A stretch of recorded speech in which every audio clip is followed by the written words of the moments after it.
The 2030 Agenda for Sustainable Development is a plan to transform our world in just 15 years. Since its adoption, countries and citizens around the world have taken action to realize this ambitious agenda. Global development efforts are saving and improving millions of lives around the world. But the pace of action is too slow, and many of us are still being left behind. Eliminating poverty, reducing inequalities, and combating climate change will need a new commitment to revitalize the global partnerships for sustainable development. We have what we want to achieve in the SDGs and a framework for what this needs in the FFD process. Now is the time to focus on how we will work together to maximize the impact of our efforts. Using the effectiveness principles, ownership by partner countries, a focus on results, inclusive partnerships, transparency, and mutual accountability. These principles, agreed by 161 countries, are a basis for more empowered, inclusive, and equal partnerships for more sustainable development outcomes.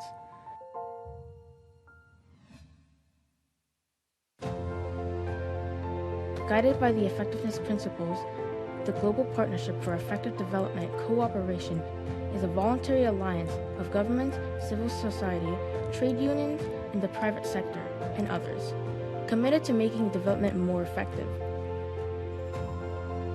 Its work is connecting partners across the globe, including new efforts to engage the private sector and to adapt effectively to fragile contexts and different forms of development cooperation.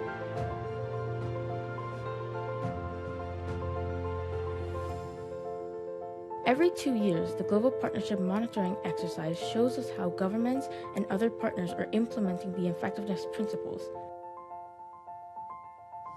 In 2018, a record 86 partner country governments participated in the exercise, nearly double the number in 2014. These governments believe that the principles are an important multiplier for their development efforts. The latest results show that while collective action is driving progress in many areas, others are falling behind. This is why development leaders from all sectors will meet in New York on the 13th and 14th of July for the Global Partnership's first ever senior level meeting.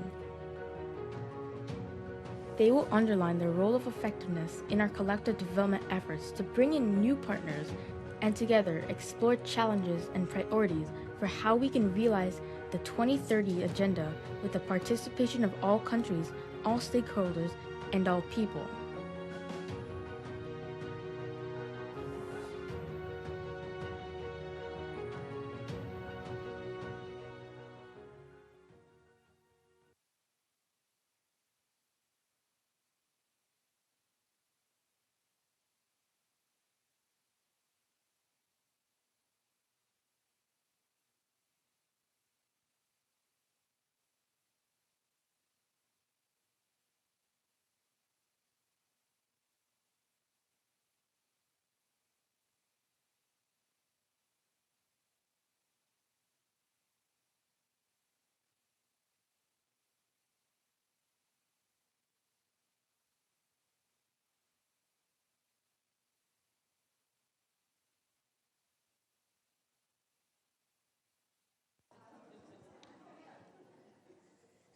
In that case, it's better for us to speak from here,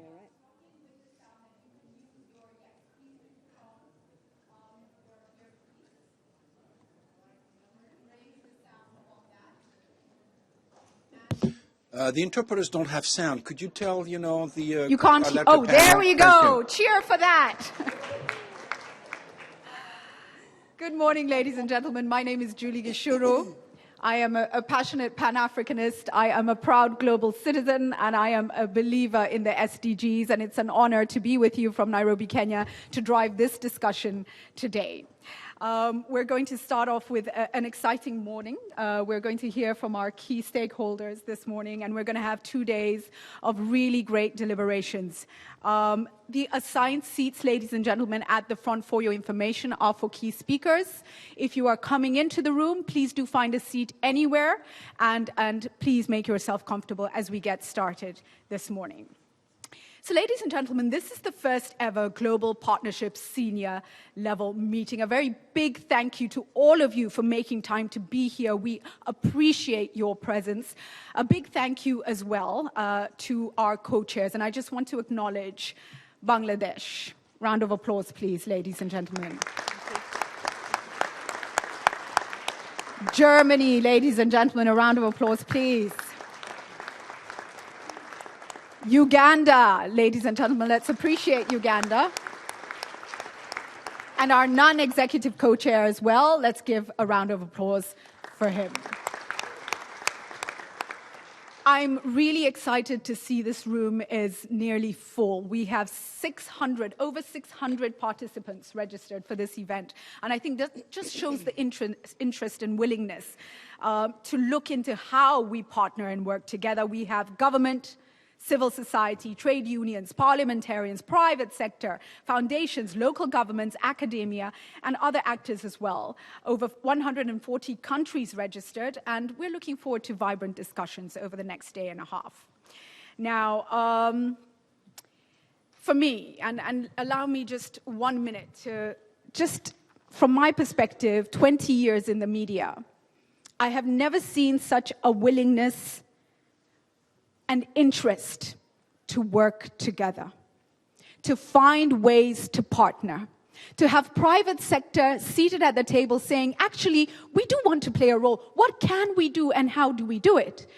To see civil society willing to engage and speak to government and to private sector as well, because, ladies and gentlemen, for a very long time, there was not enough trust between all the players. And now that we've come into this room, I want to ask you to do a little exercise before we get started. As you sit where you are, representing the companies, the interests, the institutions, the organizations, the people that you represent, would you write down maybe your top 3 strategic goals?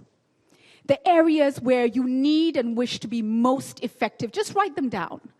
A reminder to yourself of why we are here. Because as we seek to have these discussions on how better to partner, the objective, ladies and gentlemen, is, of course, the impact that we want to have, the transformation that we want to achieve, and the lives that we want to positively change. So I want you to write those down, and I want you to use that as your guiding, those are your guiding points, issues, strategies. That's what you focus on as we go into discussions over the next few days. We're not having this to learn how to partner better for the sake of partnering better. We are here to have impact. So I thank you for doing that. Now, ladies and gentlemen, a little bit of housekeeping for you. Wi-Fi is open and available throughout the building, so please do connect. Most seats do have mics, and you can speak from your seat. We have free seating, as I mentioned earlier, so please make yourself comfortable, apart from these front seats where our speakers have settled down. Social media handles, ladies and gentlemen, hashtag GPEDC or hashtag 2019 SLM, or you can use both. Please do tweet. Please do engage with people. Let many others who are not in the room join the conversation. And you can follow the handle at DevCooperation. At DevCooperation. Again, if you need interpretation or you need your sound louder, please put the ear shell on. It is on each of the desks and on the seats as well. And so with that, ladies and gentlemen, let's get started this morning. It is my absolute pleasure to introduce the chair of the opening session, His Excellency Mohammed Abdul MANNAN, Minister of Planning of Bangladesh. Bangladesh, ladies and gentlemen, of course, has been one of the co-chairs of the global partnerships, and it's an honor to ask him to come forward to make his remarks. A warm round of applause, please. Thank you. Okay. All right. Madam Amina MOHAMMED, Deputy Secretary General of the UN, Mr. Jeffrey SCHLAGENHAUF, Deputy Secretary General of OECD, Ms. Ulrika, MODÉER, Director UNDP, my fellow non-executive co-chair, Mr. MEJA, distinguished delegates, participants of SLM, Excellencies, ladies and gentlemen, Assalamu alaikum and a very good morning. It is my honor to welcome you all on behalf of the co-chairs of GPEDC to this senior level meeting. I had the opportunity to join the second high-level meeting of GPEDC about 2.5 years ago in Nairobi, where I picked up the baton as co-chair along with my other two colleagues from Germany and Uganda. I'm delighted to have the opportunity to stand before you once again today. Distinguished participants, as you know, the global partnership is now trying to increasingly adopt a systematic approach to ensuring effectiveness of development cooperation by creating opportunities for engagement of different stakeholders. It is conducting periodic monitoring and generating critical evidences in this regard. The monitoring reports show academic rigor as they aim to present the facts according to merits, thereby becoming valuable reference points. While the monitoring reports indicate some progress towards development effectiveness, they also pinpoint certain key constraints prevalent both on the giver and receiver sides. As we meet here today in this SLM, we need to critically discuss the constraints and challenges to development effectiveness. One thing I would like to highlight that while discussing the emerging issues and challenges of development effectiveness, we must not forget our commitment to implement the unfinished business in Paris and to reap the full potential of development cooperation. Ladies and gentlemen, following the implementation of the MDGs, SDGs presented another opportunity to all of us to make this world livable for our future generations. It is to be noted that both SDGs and effective development cooperation are political issues and highly interdependent. We cannot achieve any of them singly. Therefore, I urge you all that we must attempt to understand the key political challenges to development effectiveness and accordingly make our commitment to address these issues in this SLM. Distinguished participants, Bangladesh, under the leadership of our Honorable Prime Minister Sheikh Hasina, is strongly committed to both SDGs and effective development partnerships. The current economic outlook suggests that the country is progressing well towards achieving SDGs. We have been able to reduce poverty to 21.8% now, which was 40% in 2009 when Sheikh Hasina assumed prime ministership. Creating jobs, addressing inequalities, ensuring gender parity and inclusiveness, and forging effective partnerships with development actors are our strategic approaches for sustaining the current impressive growth momentum.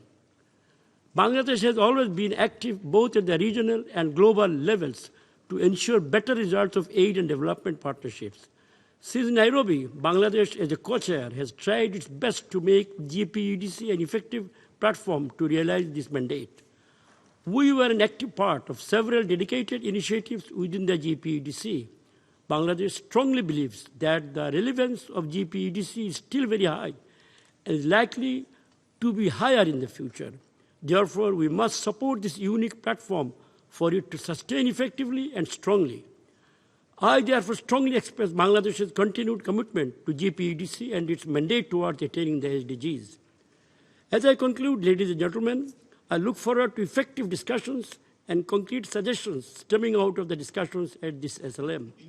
I take the opportunity to thank the distinguished Deputy Secretary General of the UN and other dignitaries for their kind presence here and keen interest in fostering global partnership. May I, with the permission of the Chair, show our honorable distinguished Speaker of our National Assembly here, Dr. Chaudhary, who just happens to be here in New York on other business. She's very kind. She's the guardian of our National Assembly. Thank you. Thank you, ma'am, for being with us this morning. I also thank the members of the steering committee and core group, colleagues from co-chairs offices, and members of the joint support team for their untiring efforts to organize the SLM. I thank you all for attending the event. Thank you.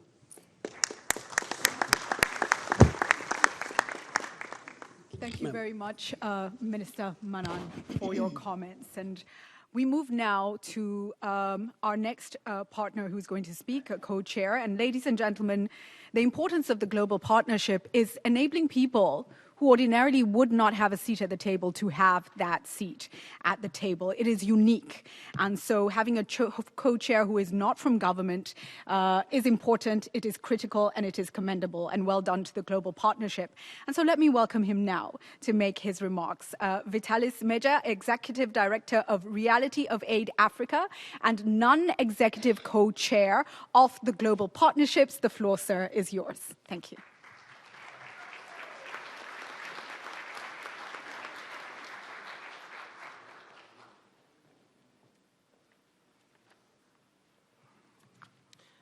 His Excellency Abdul MANNAN, Minister for Planning, Bangladesh, Dr. Amina MOHAMMED, the Deputy Secretary General, United Nations, Mr. Jeffrey SCHLAGENHAUF, Deputy Secretary General, Organization for Economic Cooperation and Development, Ms. Ulrika, MODÉER, Director for External Relations and Advocacy, United Nations Development Program, Your Excellencies, ladies and gentlemen.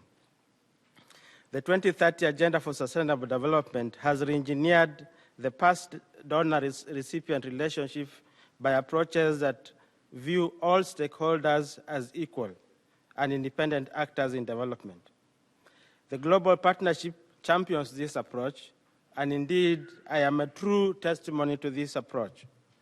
We seek to maximize the effectiveness and impact of all forms of cooperation for development in partnership in order to achieve the broad vision of increased well-being for people and the planet, prosperity and peace. We embrace the diversity that underpins our partnership and recognize complementary contributions of all stakeholders.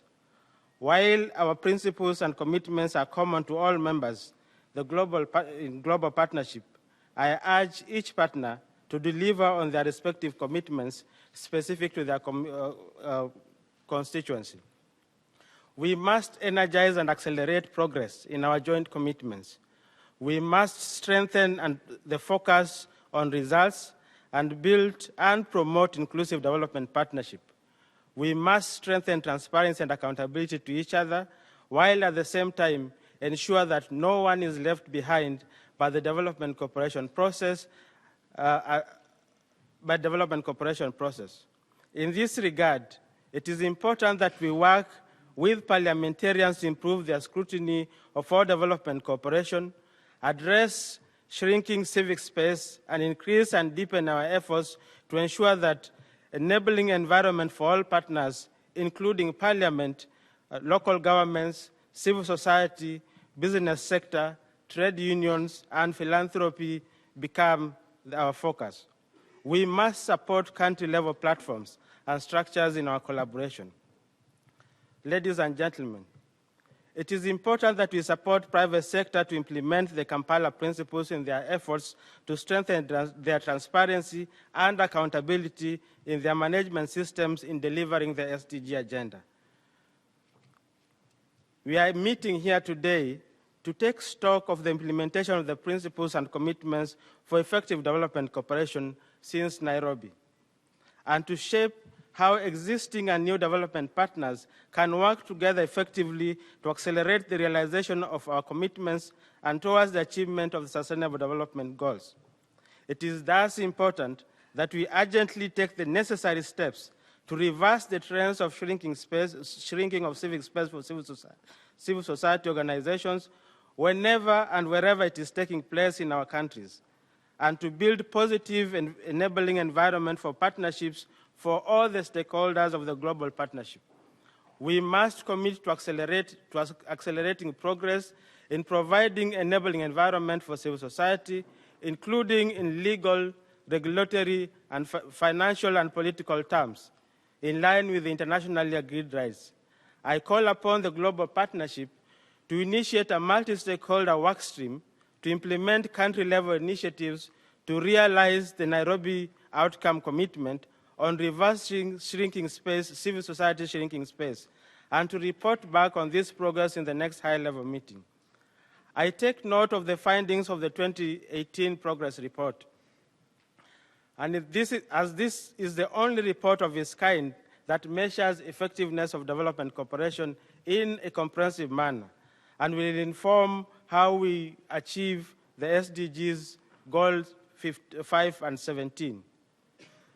The 2018 round enjoyed record levels of participation of at least 86 countries.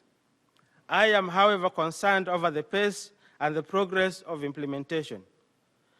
The evidence from the monitoring round shows very little progress on key indicators, including mutual accountability, gender budgeting, and more aid on budget that is subject to parliamentary oversight. We need to understand the reasons behind this and to take corrective action on the ground in each country. I urge us to develop a time-bound agenda for the implementation of specific commitments of Paris and Busan in order to unlock the full potential of the effectiveness agenda. Going forward, ladies and gentlemen, it is important that you create national structures that ensure active participation of all stakeholders of the global partnership. We need to develop relevant multi-stakeholder country structures for domestication of this agenda, and it is important that we strengthen and deepen partnership with private business sector, civil society, philanthropy, and parliament. The central role of parliament in ensuring oversight and accountability cannot be overemphasized.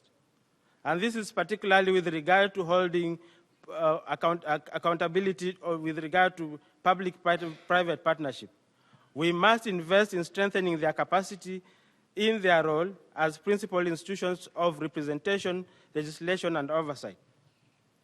We can also not overemphasize the role and responsibility of philanthropic organizations, especially in their contribution to the 2030 Agenda.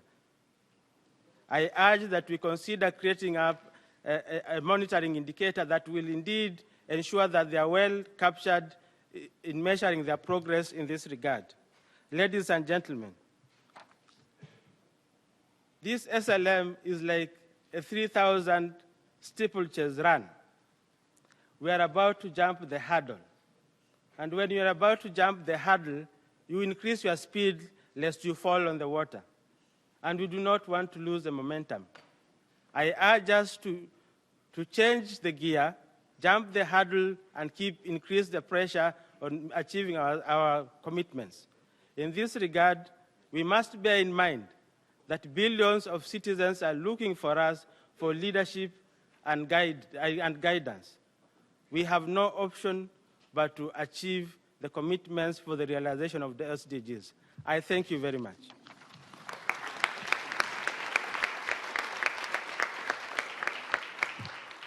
Thank you very much for those words, Vitalice, MEJA. And when a Kenyan gives you advice on the 3,000-meter steeplechase, you take it.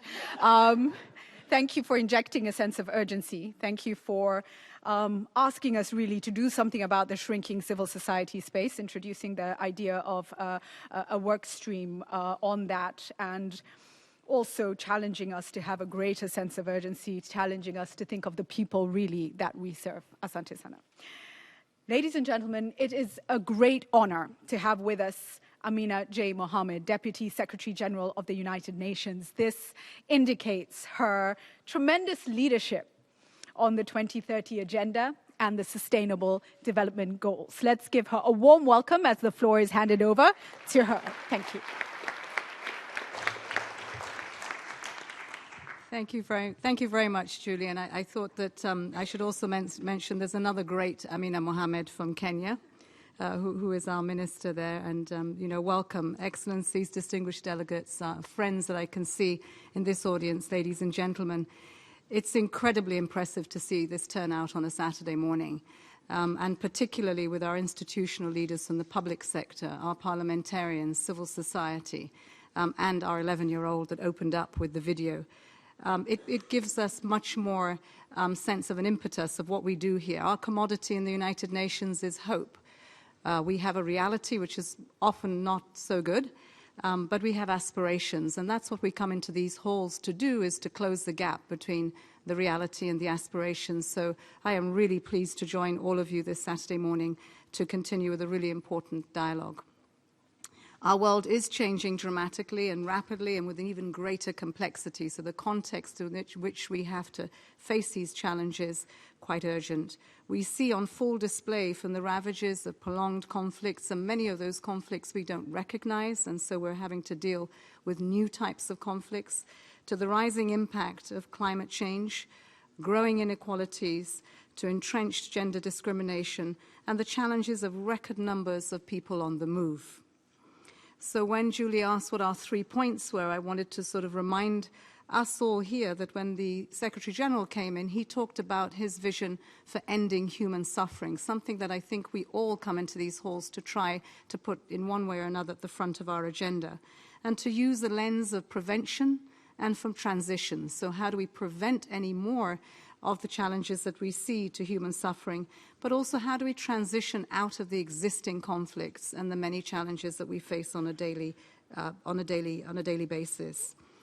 And for us, the answer is Agenda 2030, and to do that in partnership. And so it's really important that we see us coming together to figure out how we will apply that partnership to the more than ever development challenges that have cross-border dimensions, both in terms of their impact, but also the challenge they pose to us for the creative solutions that we need to find that are sustainable.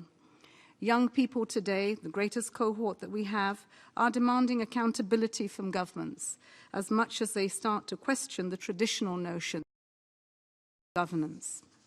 While technology offers us new opportunities to bridge the development and economic gaps, we also know that these technologies, especially artificial intelligence, will inevitably lead to rendering many jobs obsolete, but they will create new ones. And in that transition, one must try to quell the anxieties that AI will create a loss, but rather it will bring positive changes to enable us face a new era and future. The Secretary-General's SDG Progress Report, as well as the Global Sustainability Development Report, highlight the huge work ahead of us. It will be urgent, it will be heavy lifting, and while there are many low-hanging fruits, it will also be a long haul. And so, ladies and gentlemen, the dialogue here today is critical. New partnerships and forms of development cooperation are taking shape, and we must be grateful for that, because we are learning to, with each other, recognize the value of what we have to bring to the table in that heavy lifting. But we are also learning how to communicate better, where we have seen communication with the private sector and government go past each other, and often with civil society. More now is about collaborations and how to do the job and find the solutions together. Yet 4 years on, while we also recognize the great engagement of the voluntary national reviews that are shared, and that I think is a really good sign for the ownership of the SDG framework, we still have a long way to go to fully translate the Sustainable Development Goals into action in people's lives. Too often, our siloed approaches and the old ways of doing business dominate, and are often not responsive to the scale, the magnitude and complexity of our challenges, and if I may say so, the opportunities, because in those opportunities we also need strong institutions to take up the scale of the investments that we need to have. The shift to sustainable development, a whole-of-government approach in society, a universal agenda, is still very much a work in progress. We have a lot of work to do on building the interlinkages and to address the very real trade-offs and synergies in policies. And in this context, I say we must profit from the complementarity of the different forums and mechanisms, such as the UN Development Cooperation Framework, a platform that brings us together to harness partnerships in achieving Agenda 2030 and the Addis Ababa Action Agenda at the policy level. While this partnership is incredibly important as it serves as a key mechanism for focusing on realizing development effectiveness at the most important level, country and regional. Excellencies, ladies and gentlemen, we must do more to ensure that unlocking SDG financing goes beyond traditional development aid or narrow interpretations of national public funding.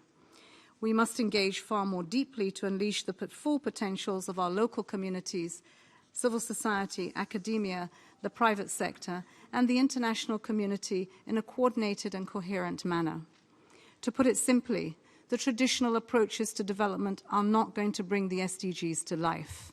We need to put in place a truly new paradigm shift, both in terms of ambition, scale, and speed, to match Agenda 2030.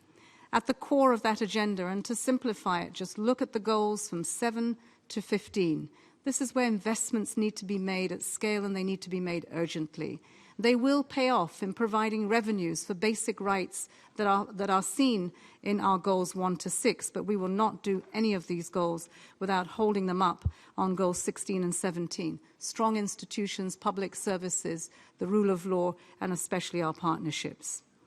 As many of our partners here today have said, the value of development effectiveness and the effectiveness principles are at the heart of the transformative agenda that our world needs now. That means national ownership, a focus on results, inclusive partnerships, and mutual accountability and transparency. These principles are also driving our own historic transformation of the UN development system, guided by the General Assembly, and are geared towards better supporting member states and the people we serve. And it is my great pleasure to have with us Ulrika, who within UNDP at the country level lead on the development vision that we have for implementing the SDGs. With our discussions on effectiveness, it will be about process, but fundamentally, it'll be about the transformations that we seek in the lives of our people at the country level. I'm really confident that we can continue to rely on your support as we continue working together for greater effectiveness and to ensure dignity, prosperity, and peace on our healthy planet. I'm pleased that last year, 86 partner countries and 100+ development partners took part in this global partnership effectiveness monitoring exercise, and we see so many more this year. Let us keep building on these exercises and using these discussions to inform and increase the ambition of our actions on the ground. I look forward to the outcome of these discussions today and to carrying this work into the SDG Summit, where for the first time in 4 years, we will take stock of the efforts that we've made towards implementing the SDGs. But more importantly, what we do when we leave that summit, going beyond ensuring that we truly implement Agenda 2030. Thank you very much for being with us here today.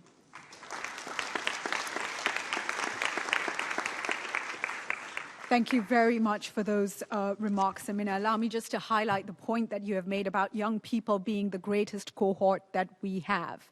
And maybe the challenge I would issue at this time is, how are we bringing young people to the table?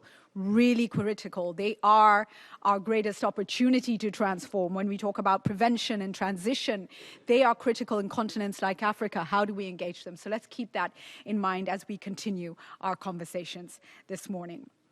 Now, this senior level meeting, ladies and gentlemen, will produce important messages on effectiveness for the 2019 HLPF and the SDG Summit as well. You've heard that already. So what we discuss here is absolutely critical, and moving forward, it will be further discussed, and hopefully more implementation will happen around the suggestions being put forward.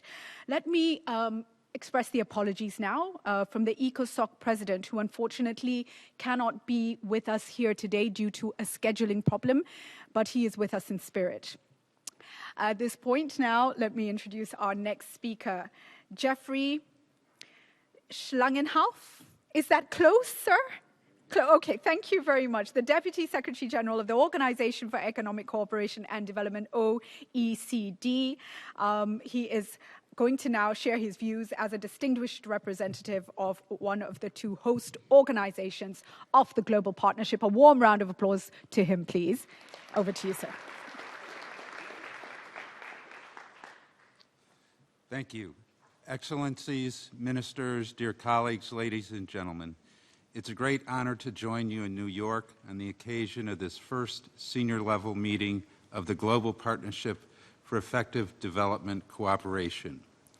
We know that the SDG financing gap is immense, and filling it is becoming increasingly difficult and challenging. Even though partner countries are making great strides towards self-reliance by better using taxes and remittances for their own development. This comes on the heels of a stagnating foreign direct investments and public aid flows. Global FDI flows decreased by 27% in 2018, and official development assistance has decreased in real terms by 2.7%, according to the latest OECD data, with particularly worrying trends among the least developed countries. We also know that with global economic trends remaining fragile, every dollar has to count, and public opinion about development matters more than ever. It is our collective responsibility to ensure that each dollar spent contributes to saving and improving lives and is used in the most effective, catalytic way possible to accelerate progress on the SDGs. This is why we're here today. Using development resources smartly can be a game changer to accelerate progress and deliver results over the next 10 years to 2030. Effectiveness needs to be at the heart of our efforts to implement the SDGs, to plan, deliver, and demonstrate results, share responsibility and build trust, foster collective action around common agendas, and scale up investments from public, private, and blended sources. Our collective effort for better partnerships can only succeed if we are guided by evidence. Together with the UNDP, the OECD has invested heavily in supporting a record 86 partner countries in producing detailed information on their performance and that of their over 100 development partners. This monitoring evidence provides the basis for our deliberations this weekend and beyond. It encourages us by showing that in many areas, persistent efforts are paying off. 45% of the 114 countries that took part in the Global Partnerships 2018 monitoring round, both partner countries and bilateral development partners, report real progress towards more effective partnerships. This is the official result of SDG Target 17.16 on multi-stakeholder partnerships, showing that 51 of the countries have made tangible progress towards effectiveness in this area. However, the latest monitoring evidence also pushes us to acknowledge that we still lag behind on important commitments made in Busan and reaffirmed in Mexico City and Nairobi, and where we need to rethink our approach to adapt to a fast-changing world. For instance, development partners' use of country-owned results frameworks and planning tools, another SDG target that's tracked by the Global Partnership, is declining, particularly among bilateral development partners. We have also been innovating and pushing the boundaries of the effectiveness agenda since Nairobi. I am particularly pleased with the new Kampala Principles for Effective Private Sector Engagement. They build on country-level findings from 4 excellent case studies, with thanks to Bangladesh, Egypt, El Salvador, and Uganda. One sobering finding was that out of over 900 private sector partnerships reviewed, only 5% explicitly targeted poor people. These findings lead to inspired but sometimes difficult conversations about the concerns and opportunities for businesses, governments, and civil society when partnering for sustainable development. This set of 5 principles is a great achievement. I'm not aware of many frameworks or principles related to businesses that would have been developed jointly not only with government, but with civil society and trade unions at the table as equals. This is the power of the global partnership, and this joint approach will continue to drive us as we move forward to operationalize the Kampala principles. I will thank all of you for your tireless efforts, for asking the right questions, for remaining vigilant, and for continuing to draw lessons from the long journey of effectiveness that started at the turn of the century. My particular thanks go to our UN partners, Deputy Secretary General MOHAMMED, and the UNDP represented by Ulrika MODÉER, and I also want to thank the OECD team that is here supporting me, George Moreira da Silva, Paloma Duran, and the entire team for their really hard work in helping to prepare for this meeting. We are in the margins of the high-level political forum for a reason, to say loud and clear that effectiveness matters now more than ever. And it matters to all of us. Our global partnership is a powerful and shared platform to change the narrative of development partnerships at the heart of the SDGs and at the heart of the service of the United Nations. The OECD remains committed to this effort. This is the bedrock of what we do, helping our members and partners deliver better policies for better lives. I wish you successful deliberations. Thank you very much.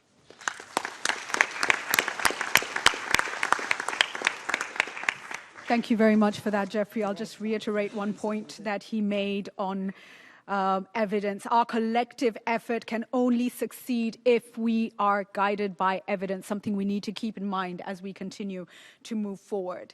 Ladies and gentlemen, next we will hear from a representative of the second Global Partnership hosting organizations. It is Ms. Ulrika MODÉER, Director for External Relations and Advocacy of the United Nations Development Programme. Let's give her a warm round of applause, please. Thank you.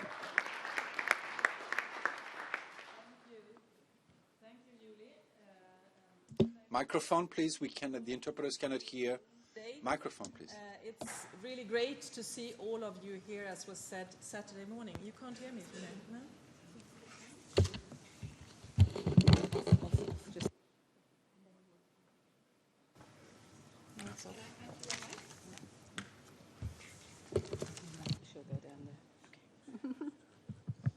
Technology, ladies and gentlemen.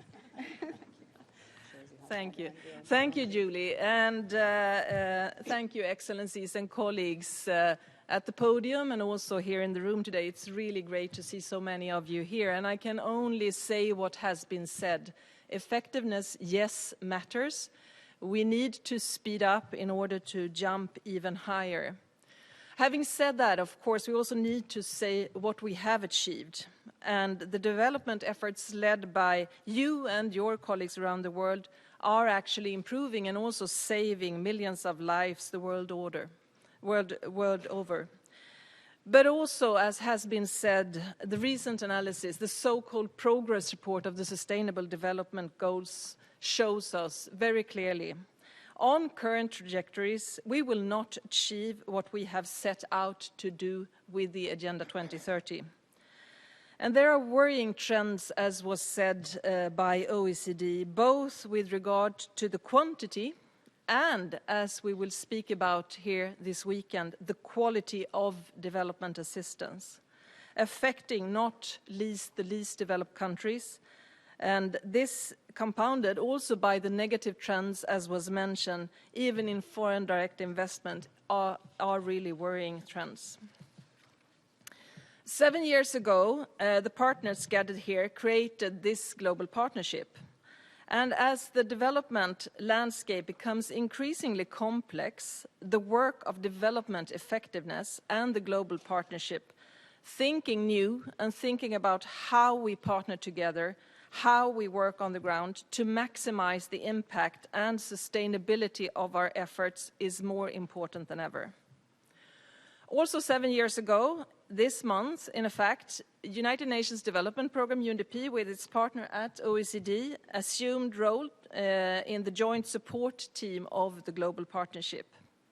And like the Global Partnership, UNDP also aims to reach as many as possible by doing development in new and different ways and challenging the conventional wisdom so that we can make this leap that we need, that the SDGs require.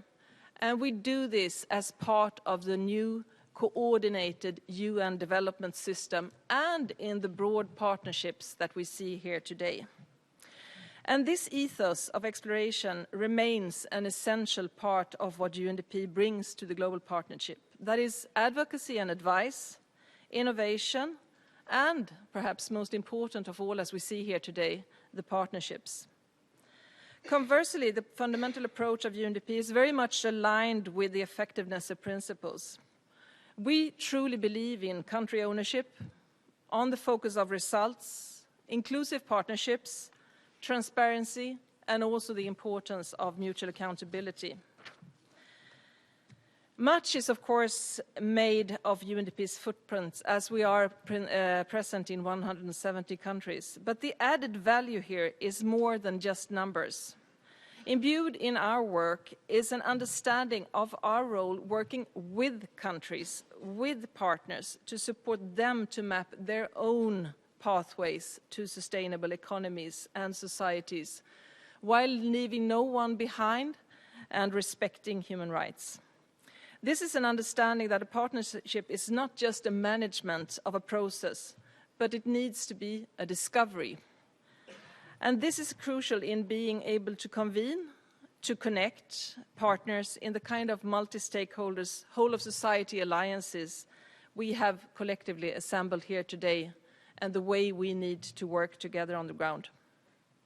And this is why the work of the development effectiveness is so important, because when partnerships are such a big part of your work, making sure that they are productive and constructive is essential. And the development effectiveness principles are the basis for exactly this, by facilitating more empowered and also more equal partnerships that lead to richer and more sustainable development outcomes and, at the end, impact. But encouraging partners to work in a more principled way is not always easy. We know this, and we are going in reverse in relation to some of the goals that we have set up for the partnership.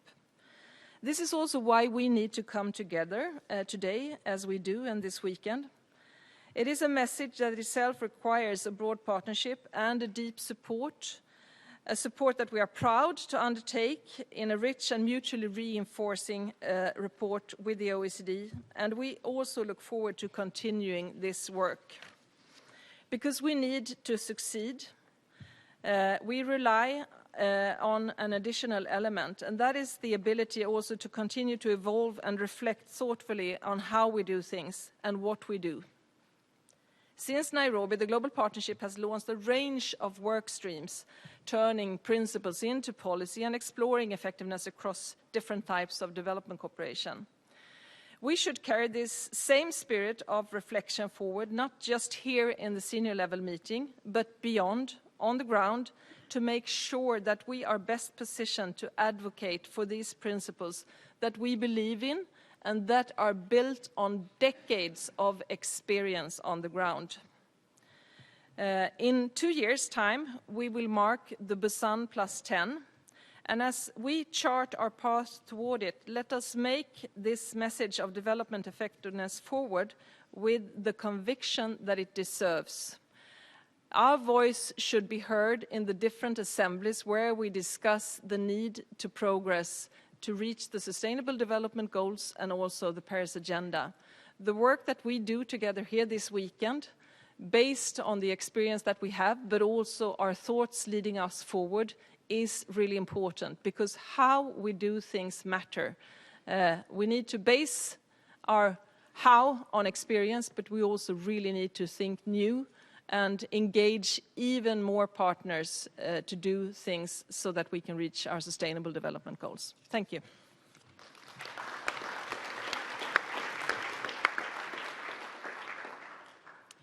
Thank you very much for that, Ulrika. Partnerships, they're not just about management of a process.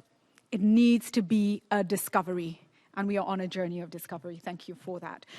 This session, ladies and gentlemen, comes to an end now. A very big round of applause for all our speakers. Thank you. We are now moving swiftly into the next session. And if I can ask all the participants of the next session to please come up and take your seats on these Davos-style chairs at the front.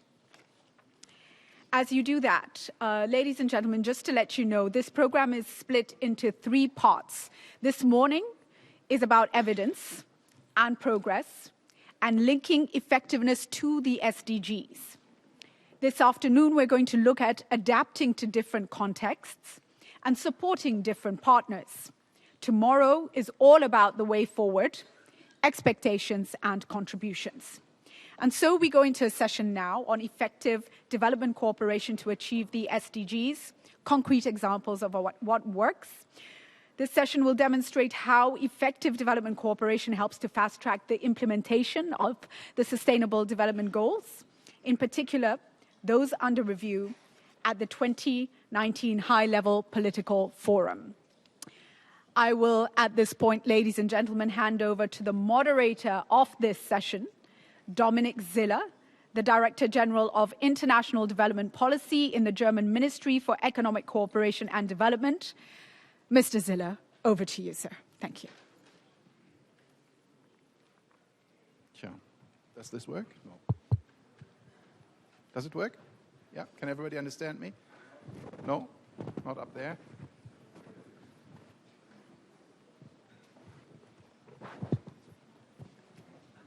Does it work now? Yeah, now it works. Okay, thank you. Feels so good to be in this room, I have to say. I've been here in 2015 when we were negotiating the Addis agenda here, ECOSOC chamber and trusteeship chamber, and we had 6 weeks of fun. Not always an easy process, but in the end we managed to come up with the Addis agenda. And I've been here many times, spent here many hours, you could say days or weeks, but it's the first time that we are here with a multi-stakeholder undertaking. And I think this is really great. It is really great that we have managed to bring GPEDC to the United Nations. Amina Mohammed just mentioned it. The young people are not happy with this mere government-to-government business any longer. And the Addis agenda I just mentioned is also about mobilizing private sector, about enhancing the participation of the civil society. So lots of the wonderful sentences you'll find in that agenda encourage the United Nations to bring us, undertakings like GPEDC, closer to the United Nations. And we have managed to do so, and I think that's an excellent sign. And then there is one more thing I would like to bring up. We have a multilateral agenda that basically rests on 3 pillars. We have the goal architecture, in other words, the SDGs. We have the financing architecture, in other words, the Addis agenda. And we have the effectiveness architecture. In other words, no 2015 process. We are still working on the follow-up of the conferences we had in Paris, we had in Accra, and we had in Busan. And we have no regular United Nations process on effectiveness, again, different from the goal architecture and the financial architecture, where you have the HLPF and the Financing for Development Week. So that's another reason why it is so important to bring this to the United Nations, to also send a signal we need effectiveness also in our deliberations at the United Nations. And I can only encourage the Secretary General to continue to create more visibility for the effectiveness agenda also here in New York, be it by reserving slots for us, for GPEDC and its representatives during the HLPF, be it by encouraging ECOSOC and the UNDCF to return to a more regular debate on effectiveness matters in their deliberations. Sometimes people think that effectiveness is not attractive, not sexy enough to attract larger audiences. Well, look at yourself. I think we are proving today that the pressing topic, how we can increase our effectiveness, is interesting enough to mobilize lots of high-level participants. As it becomes more obvious that we are lagging behind on some of the SDGs, risking not to achieve all of them by 2030, the question how we can create more and better development, more achievement of the SDGs out of the ever too little funding that it is available, becomes more crucial than ever. Sometimes it is also said that effectiveness is too dry and abstract a topic to allow interesting discussions. Well, again, we are setting out today to prove the contrary. This session shall discuss very concrete examples of what works. We are going to take up a few guiding questions. First question, is there something like an SDG-specific effectiveness? Or in other words, do we need new modes of delivery on effectiveness with regards to the SDG agenda? Or does still work what worked before, and are we just in a more of the same situation? Second question, how do we discern between evidence and anecdotes? You all know that every smoker knows a heavier smoker who just turned 100 years. And these smokers like to take that as evidence that smoking is good for your health. Might be wishful thinking, might be a picture book example for an anecdote, especially if you look into the statistics that will tell you that the life expectancy of heavy smokers is about 7 years below the life expectancy of non-smokers. So which are the smokers' stories on effectiveness? The smoke screens, one could say, where someone looks for evidence where it does not exist, probably in order to defend his or her pet mode of delivery. And which are the modes of delivery where statistics and indicators tell us that we are hitting the nail on the head, that we are approaching best practices on effectiveness? And then the final question, how can we better interlink the effectiveness agenda to other international processes, not just financing for development, but also the climate agenda, or the agendas of G7 and G20, which need to become more evidence-based, if you allow me that comment coming from somebody who is dealing with both groups for many years now. I'm happy to have extremely qualified panelists with me here today. I'll introduce them to you as they take the floor, but before I come to the panelists, I just want to tell you, you will all find these little orange cards in front of you. So if you have questions you want to ask to the panelists, just write the questions on these cards. We have people in the room who will come and gather the cards and pass them on to me so I can pass your questions on to the panelists. So we start with Satu Santala, Director General of the Department for Development Policy in the Government of Finland, and representing not just her government, but also the EU, as Finland is the reigning presidency of the European Union. So basically you are my boss, as Germany being a member state of the European Union. Satu, may I ask you what your personal experience is where we are just telling anecdotes and where we are working on the basis of evidence?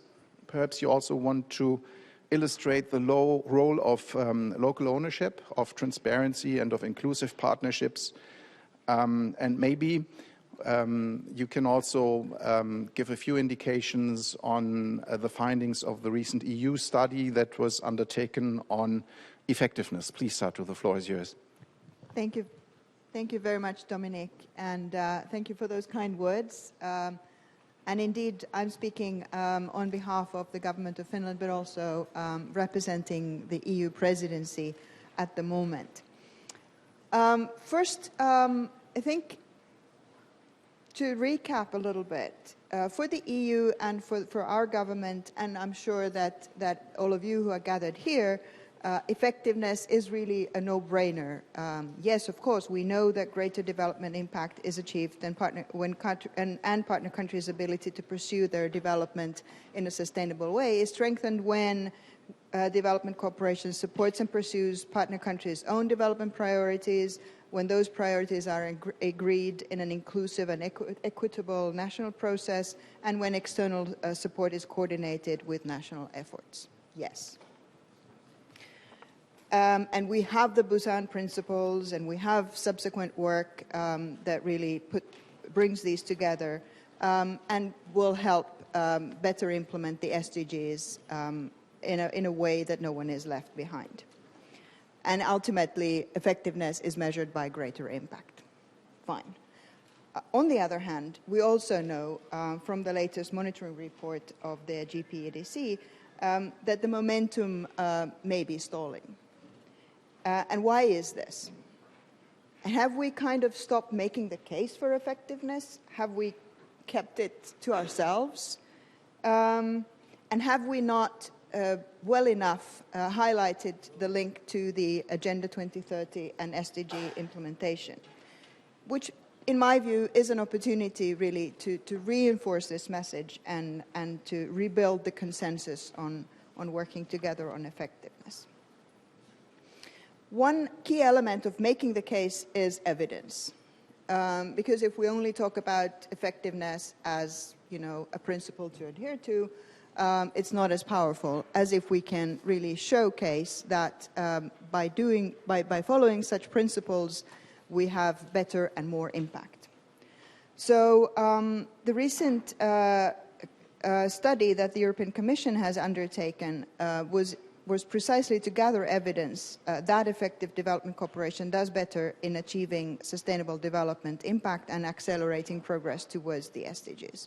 It's a bit surprising that this seems to be the first study of its kind, and I hope that the study encourages further work by other partners too to really look into this and show evidence of how better and more results can be achieved through following these principles. And the key message from the study is that really there is good and convincing evidence that where effectiveness approaches have been used, results have been better. So this is what does come out, and it's a very good start for gathering that evidence. The study drew on evaluations undertaken by bilateral and multilateral development partners and programs that were related to education, employment, inclusive economic growth, inequality, and climate change. In fact, the same areas that have been highlighted by the HLPF this year. The study is available at the EU DevCo website and on the Global Partnership's new knowledge sharing platform, and there is a flyer for distribution back there, so please grab one for yourselves to get the highlights of it. A few examples that come out of the study. First of all, inclusiveness at the design stage of an intervention creates opportunity for a wider range of results and impacts beyond what might have been considered their primary objective. Frequently, there can be little or any or no additional cost for building community ownership in support of a project. For example, in Somalia and Timor-Leste, this approach has driven significant employment in road construction for the poorest and most vulnerable. So this was an added benefit of a road project or road projects.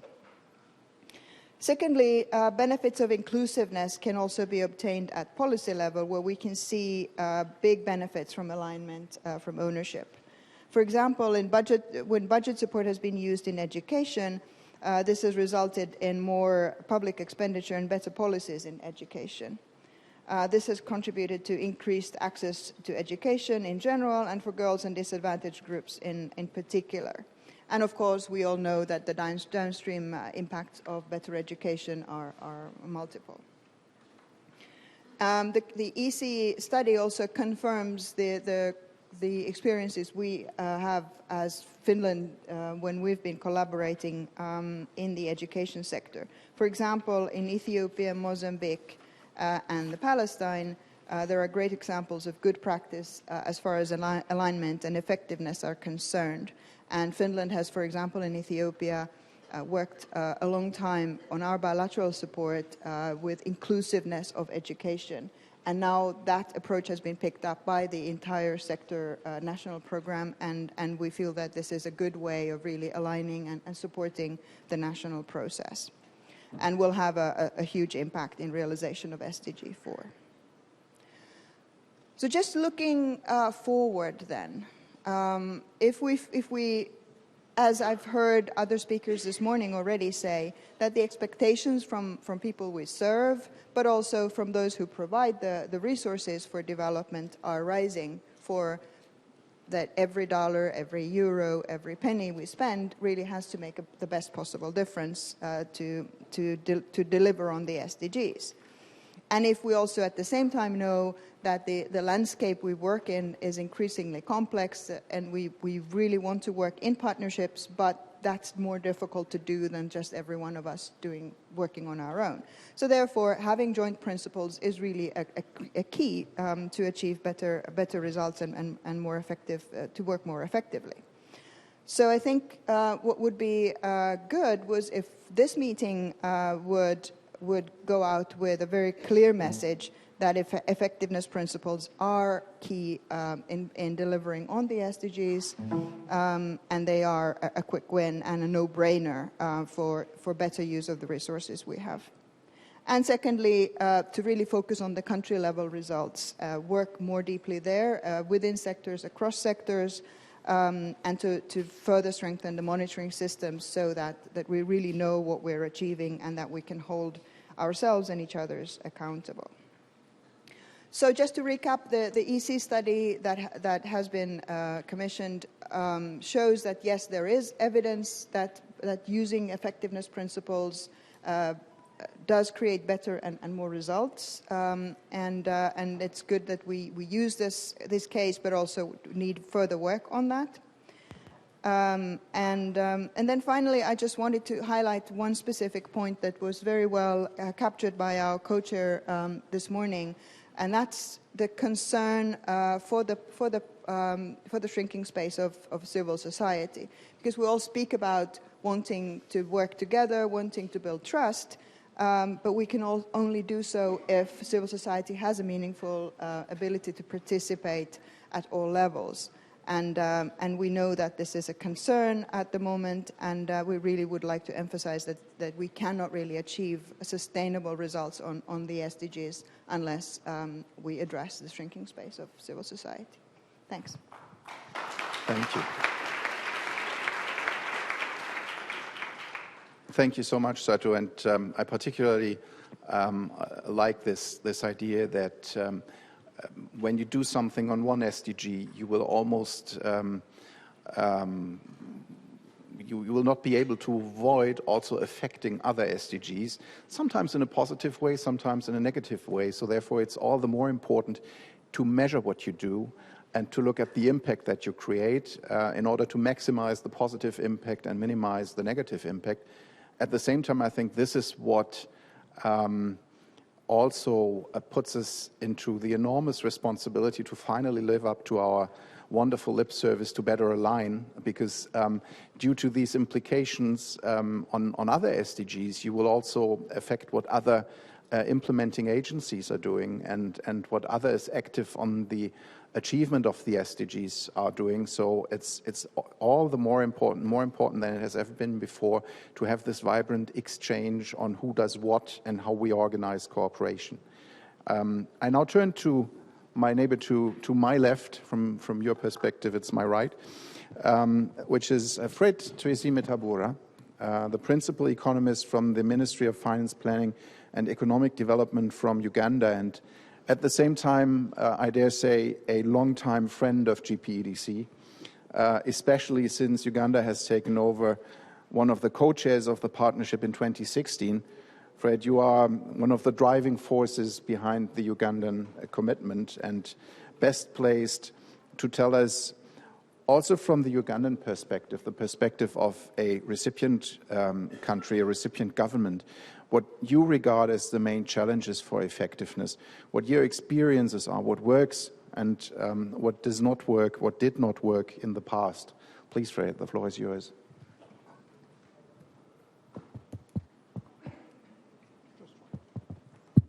Thank you very much. Thank you very much with those kind words. I don't know where to start from, since I'm a good friend of GPEDC. Indeed, I am. I think most of the issues have been said, but let me emphasize, I think, two major challenges in my own perspective that I think are the issues that we need to look at. I think one of the key challenges as a practitioner on the ground is the evolving landscape of the development cooperation. It has changed, it is changing, and it will change. And I think we need to address this one with the changes that it comes with.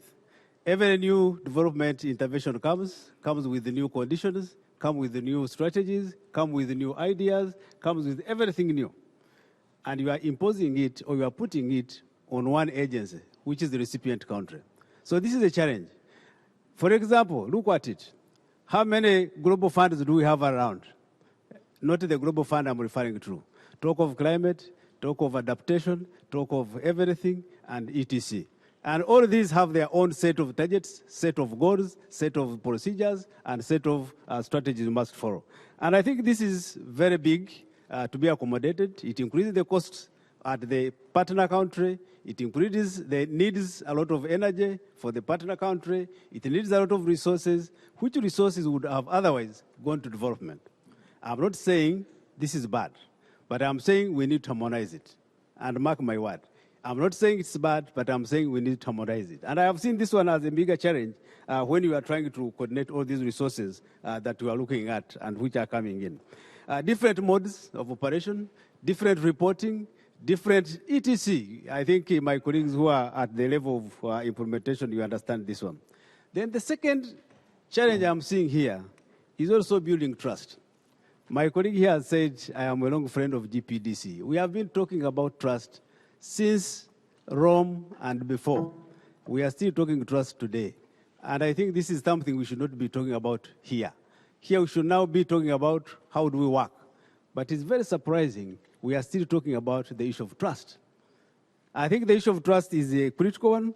Partners need to be able to appreciate the partner countries that they're working with, trust them, and be able to improve on the performance. And if this is not done, then the effectiveness will never be achieved, in my view. And this is at a broader level, but you can go down. We talk about accountability, talk about mutual accountability, how the partners report to partner countries. There is always a balance there. Sometimes I don't call it mutual accountability. I want to call it accountability, and I stop there. Because you find that the partner country has all it takes to report to the partner, but the partner has nothing to report the partner country. Nothing. While the development partner has a tool to use under the partner country to stop disbursement and force him to report, the partner country has nothing to use to force the other partner to report. And you are at the verge of his willingness to report to you. And this is the trust we are talking about. So if there is trust, if you need to develop, you can't develop when there is a mistrust between the two parties or the three parties that are competing. These are my broader challenges I want to mention. Others have been mentioned by many other stakeholders, and I will not go through to answer them. So what can we do in this aspect if we have to go into development perspective? I think the first thing to be done, and I would say this only on part of the partner country, for the development partners, you also have your own challenges. I think the country needs to develop their own strong, and I want the word strong systems, planning accountability issues, and etc., and also these cooperation issues. If you are strong and you have your own good management systems, you can able to tell the development partner, look, if you don't want to report, get out of here. And I'm saying it. And I have seen it happening in some of the countries where they don't have a kind word if you don't want to abide with what they want to do. But more often than not, these member countries don't have those strong policies, those strong planning. They are shaky, if I may use that word. If you are shaky, then everyone who shakes you, you will fall down. But if you are strong, you will stand up and say, no, look, I know where I want to go. Come with me, or if you don't want to come with me, fall out. And this is the partnership that we need to see that is happening on the ground. Number two, the countries must maintain good macroeconomic frameworks. This is very important. If your macroeconomic framework is shaky, everyone who wants to support you will first point to you where you are weak. But if your framework is strong enough, is robust, you can manage it, you can control it, and you will not come back and say, I need you to do A, B before I come to you. Because I already have what you want, please come on board and help me to support the development perspective. To me, I think if all countries had a strong macroeconomic framework, then we will be able to sit and dialogue, and the trust will always come on the agenda. Number three, I think governments need to build their own confidence. I think our governments are not confident enough. They always rely at the mercy of the development partners.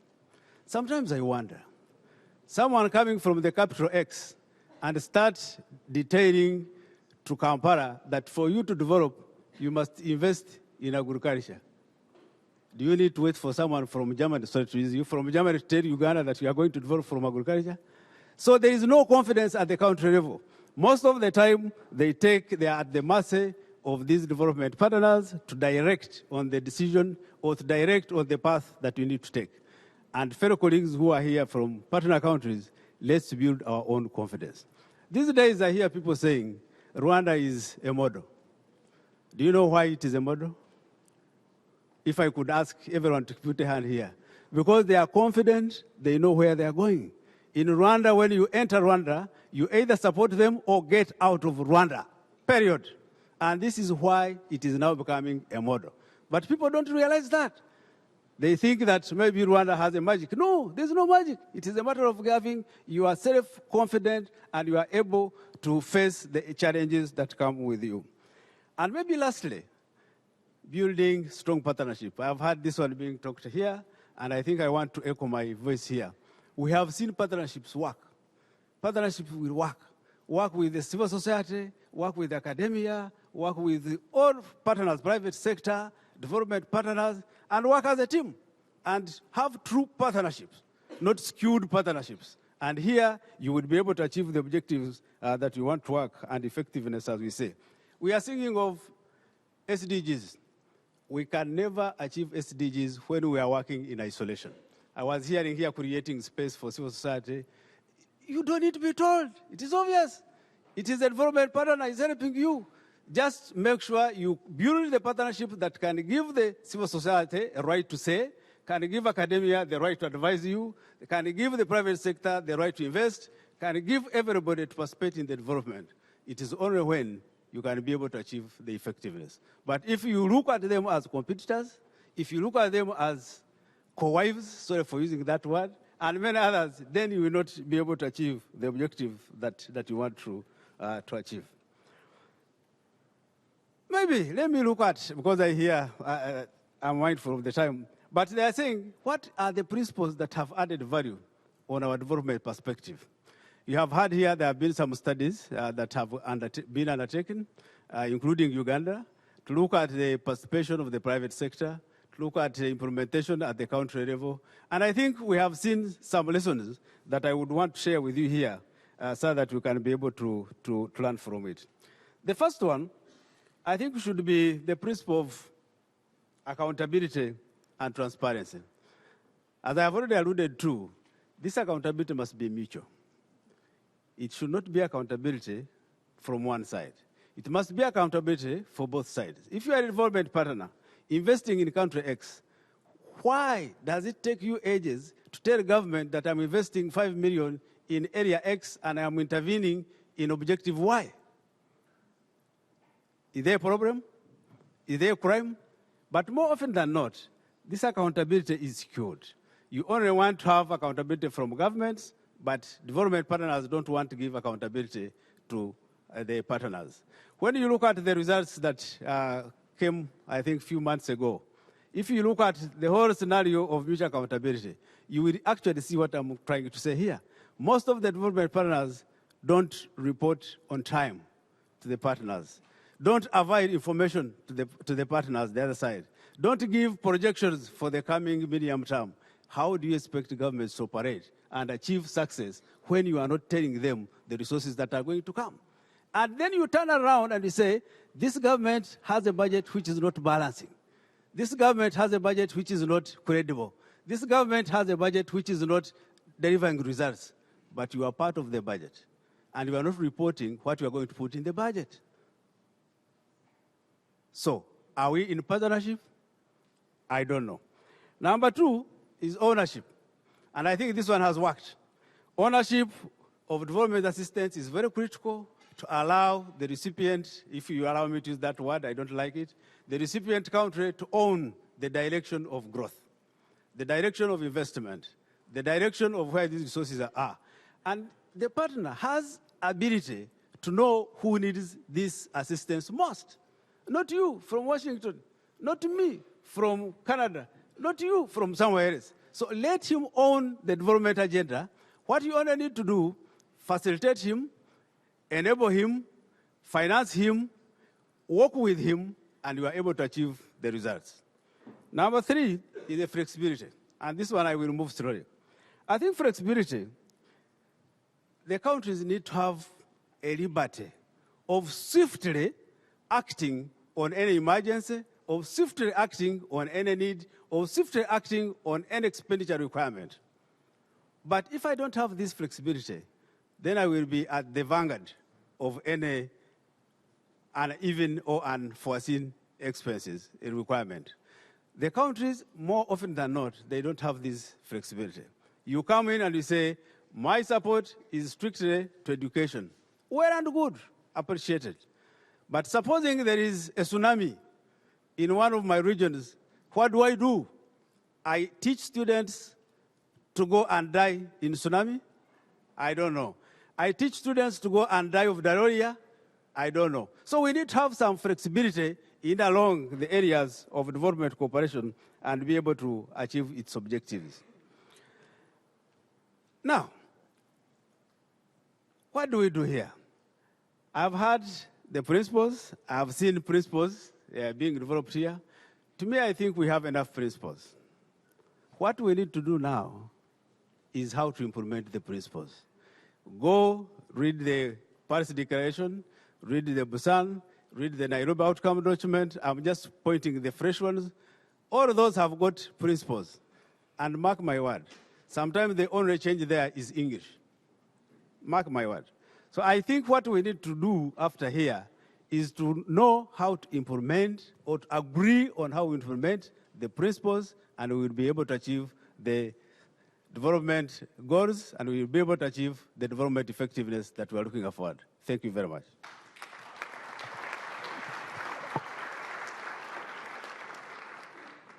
Thank you so much, Fred, because I think this was a perfect illustration of what I was talking about when I was talking about the smokers and the smoke screens. We have on both sides, on the recipient countries of development cooperation, as well as on the donor country side, we do have these smoke screens. We do have examples where, let's say, a president of one of our partner countries might tell us that it's extremely important to work with one municipality, which then just happens to be his home municipality. And it also happens that we, as a development partner, like to foster, for example, foreign trade if we want to export a lot into a certain country. So what we are having with the SDGs, if we couple it intelligently with the effectiveness agenda, we have a framework where we have to account for in how far what we are undertaking does really accomplish the achievement of the SDGs. And a smart effectiveness agenda with all the principles you've mentioned will keep us away from following other agendas in our development cooperation on both sides. And I think you were very candid in admitting that this exists on both sides. I see Susanna Mouret and Georges Moreira here. Both are grilling us within OECD that we are more transparent towards our partner countries. We are the pleasure of undergoing a peer review at the end of this year, Germany, and we'll be grilled again. So I can tell you, in your beginning you said you're not accountable enough. There are people around who try to force us to be accountable, and we are embracing it and we're looking forward to it. But now I turn to Kim Eun-mi. She's a professor at Eva University in Seoul, Republic of Korea. And Professor, you can not only give us the view of the research community, but you have in your recent work specifically dealt with Southern cooperation and emerging economies. Therefore, I would like to ask you not only what your scientific perspective on best practices is, but also why it is so difficult for the emerging economies to participate in discussions on the effectiveness of the enormous contributions to the SDGs the Southern providers are making through South cooperation. Because let's face it, till now, neither China nor India nor South Africa are really actively participating in GPEDC. There's also no definition of Southern cooperation, of how you distinguish it from regular trade, export, buying up natural resources. Would it be difficult to come up with such a definition, let's say, on the level of altruism or concessionality? A form of cooperation would need to have, for it to be regarded as Southern cooperation? Or how can we evaluate whether a cooperation is targeted towards the achievement of the SDGs and does not just bring, let's say, collateral benefit to the SDGs? So the floor is yours. Difficult question, I know, but feel free to be very candid as well. Thank you very much. What an honor to be here at GPEDC Forum in New York. I remember in 2011 in Busan when we had the high-level forum on aid effectiveness, we worked hard to make the paradigmic shift from aid effectiveness to development effectiveness, and 8 years later, to see this forum is really encouraging. Today, in addition to the very difficult question that I'm not sure if I'm qualified or have the evidence to to respond. Let me first talk about the most recent work that I've been doing as a member of the independent group of scientists working on the Global Sustainable Development Report 2019.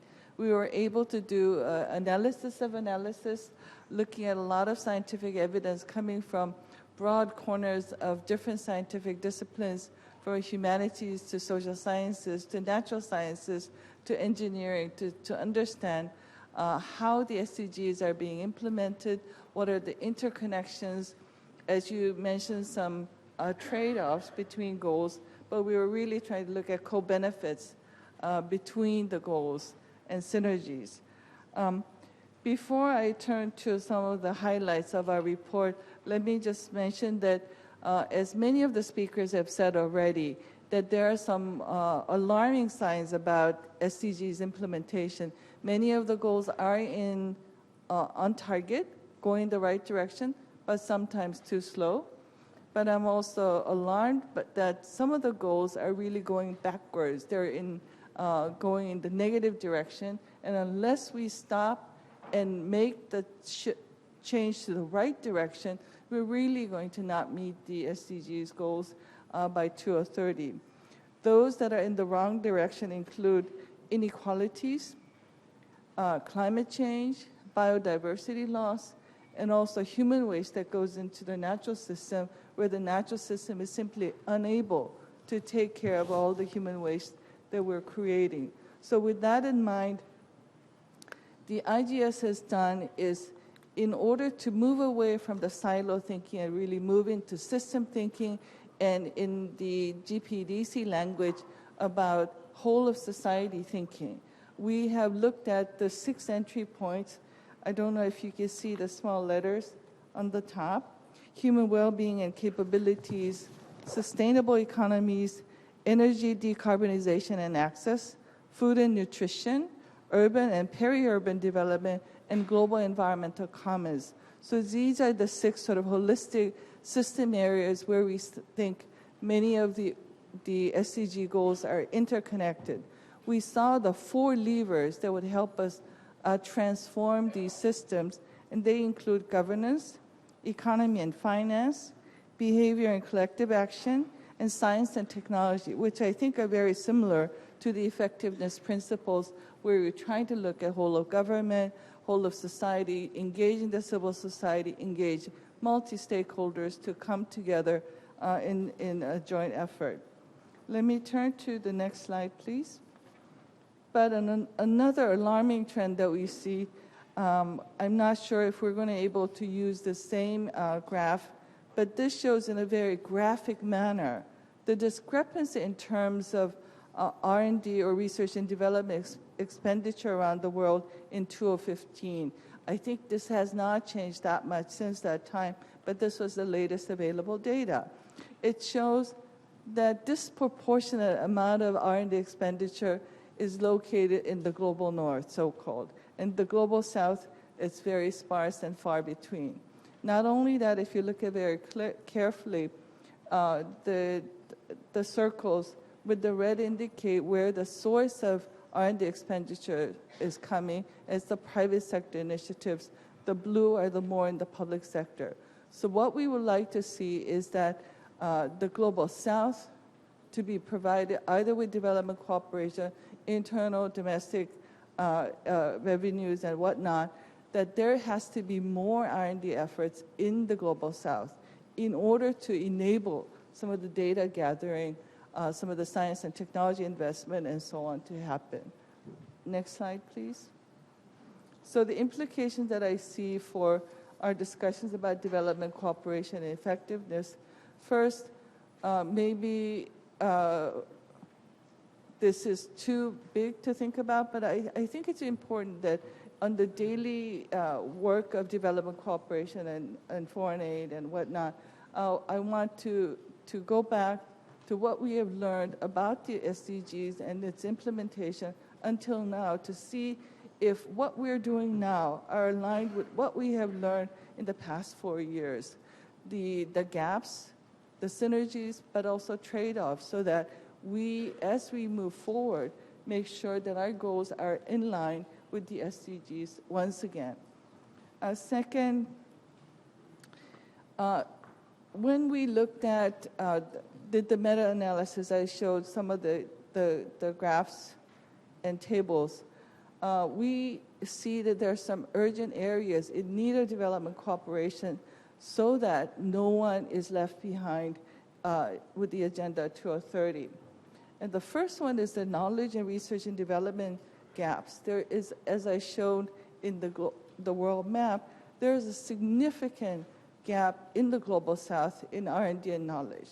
Without improving the knowledge and research and development gap in the Global South, many of the goals that we're trying to achieve are going to be in jeopardy. As I have said in my opening, one of the areas in which the SDGs have not gone in the right direction is in inequalities. And in order to improve our understanding of inequalities and how to improve and reduce the inequalities, we need to have better disaggregated data to measure inequalities so that we can find workable solutions. And the gap there, again, is where inequalities are greatest in the Global South. So we need to have better data to be able to say where the gaps are so that we can try to solve or reduce the gaps. In order to do these, I think it's really important that from the MDG era, we talked about primary education and then secondary education. But I agree with many of my colleagues who worked on the independent group of scientists that we also need higher education, not in developed countries so that students from developing countries can come and study in developed countries, but we need to have good quality higher education in developing countries so that they will be able to measure inequalities, they would have workable solutions that are sustainable over time. So we also note with great alarm that the effect of climate change and biodiversity loss are also greater in developing countries. Disaster risk reduction has to be aligned better with the Sendai framework and so on.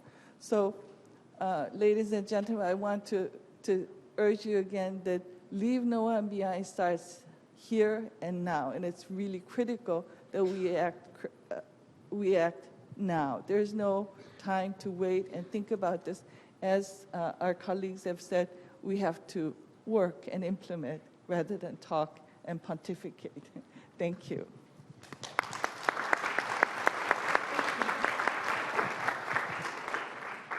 Thank you so much, Professor. I hope that the data on research has changed a bit in the last 4 years, because I recall vividly that when we negotiated the Addis agenda, we also had enormous discussions on transfer of technologies and about exactly that need of the South to better tap into research results and come up with research results of its own. So that's definitely an area where we need to make more progress, and where I also hope that some progress has been made in the 4 years until we negotiated Addis. Well, we started 25 minutes late, so that's why we do not exactly finish on time. We have a few more minutes left, and I've received a few of these orange cards from the audience. I would like to just take 3 questions and give you an opportunity to react to these questions, to all the 3 of you, quickly if possible, so that we can finish up in some 5 minutes or so. The first question is, how do we regain political interest in development effectiveness? The second question is, how do we make donors care about space for civil society? Donors is one side. I think we should also address how we can make our partner governments care for civil society. And the final question is, ownership by partner countries is very important, but how do we ensure the community ownership so that the rest of the development cooperation community is also involved and has ownership?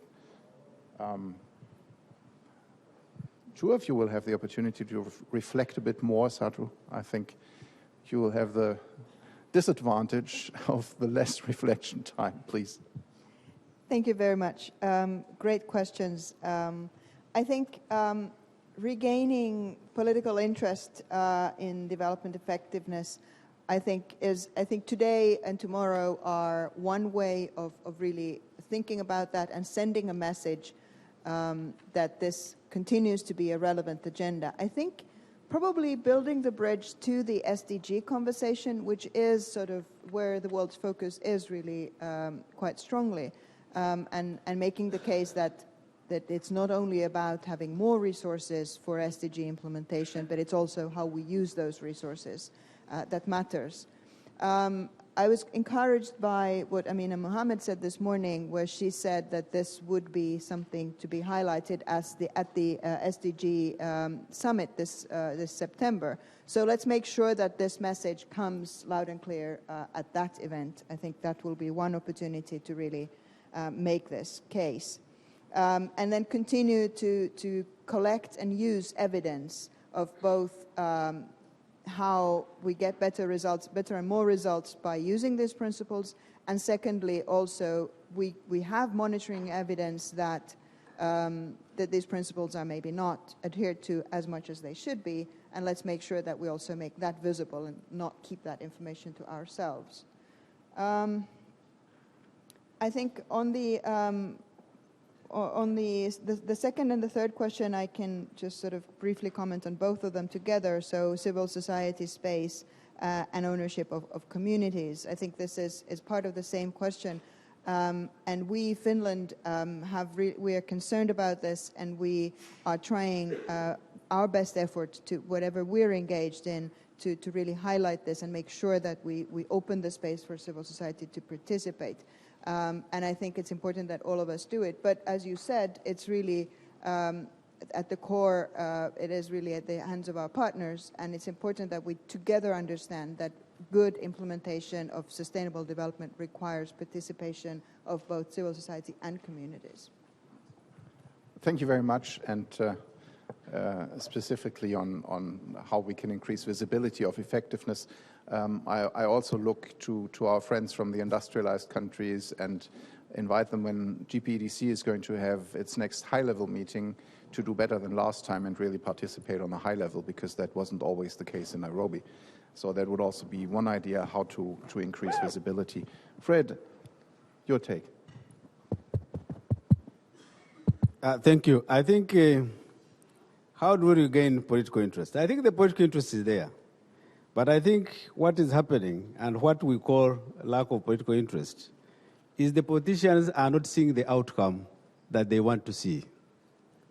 To be point blank. We are talking of the principles, we are talking of global partnership, and political leaders are in support of this agenda. But the question is, and which I always have a problem to answer to my capital, what is the benefit that we are seeing out of this partnership?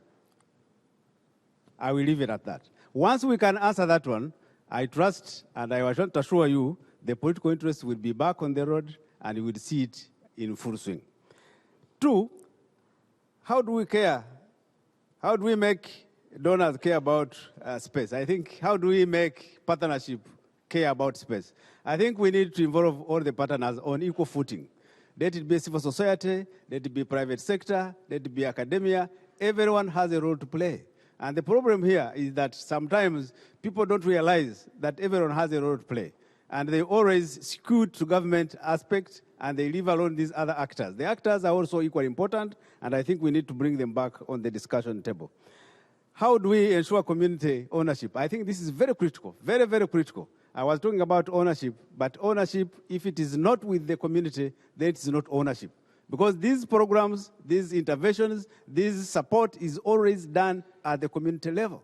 And if the community do not buy into your project, let me say it here without chewing my words, that project will be built there, but it will be vandalized the following day. Trust me. So you need to have them from the word go in planning, in management, in implementation, and in decision making. The communities must be heard. The communities must be respected. The communities must be involved. I thank you. Thank you, Fred. And I can just say that GPEDC is leading by example, as we have created a fourth co-chair in our steering committee, so that now we also have a non-governmental player as one of the chairs on a rotating basis. Now it's the civil society, but we'll also see the private sector, the trade unions, the parliamentarians being in the co-chair sooner or later. And I think that has already now, after a few months of experiences we have gathered, made our discussions more meaningful and more conclusive. So I'm really happy that we made that step. Professor Kim, famous last words. Thank you. First of all, in terms of how to get more political interest, and I think there is political interest, what we're trying to do at the independent group of scientists is to show with scientific evidence that there are these worrisome trends. That we're bringing evidence to bear upon just not just crying wolf, but with evidence to show the wolves are at our door. They're coming, and we have to show them with evidence. So I hope some of the alarming evidence that we show can bring their attention. About the issue about community ownership, I recently was involved in a doctoral dissertation where my student looked at community disaster risk reduction. There are two cities in the Philippines that had remarkably different results in terms of human loss and other losses. And the key difference was how the community was engaged in the prevention, training, education prior to the typhoon. So it gives very powerful evidence that if the community is involved from the beginning, not as an afterthought, but from the beginning in the planning and discussion and preparedness, unless you do that from the beginning, they won't be ready. So I think we have some wonderful examples from around the world when the community was engaged, not as an afterthought, but from the designing stage, when they're engaged, when they're properly trained and have the resources, then they'll be able to take much better care of themselves in the first 24 hours, 72 hours, when it's the most critical. So that I think the scientific community, including myself, will bring these evidence to you to show and demonstrate the power of community. Thank you. Thank you so much. 3 short remarks to end the session. First, we did the exercise with the cards also to be able to take everything home with us. So those of us whose questions have not been read out and discussed here, we'll take these questions home with us. We'll think about it. We consider your opinion, and it will be part of our work. So that was very important to us. Second thing, I'm always angry when there's a conference on a weekend. I'm even more angry if the program is promising, and that means that I have to go there. And I'm most angry if then in the end the conference reveals itself as being a bit boring. And I thank my 3 panelists for contributing to the program to be not boring, but on the contrary, to be very vibrant and to have contributed to making it worthwhile for all of us to come here on a weekend. Thanks to all of you. Hand of applause to the 3 panelists, please.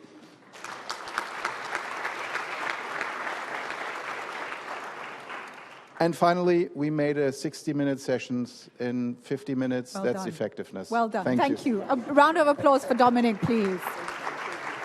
Thank you. And if you do have your notes with any questions, just wave them. I think the team is ready to collect some. I actually have one there that was handed to me, so we can give those to the team. So we're going straight into our next session, ladies and gentlemen, implementation of the effectiveness principles, practical lessons from stakeholders and country evidence. And this is going to help us look at country-level implementation. The 2018 monitoring results will be examined as well. And many of you consider these the heart and soul of the global partnership, so very, very important. At this point, let me introduce the moderator of this session. She will take over now. Ms. Min Tu Pham, Executive Director of Global Policy at the United Nations Foundation. Let's give her a round of applause as she comes to the front. The floor is yours.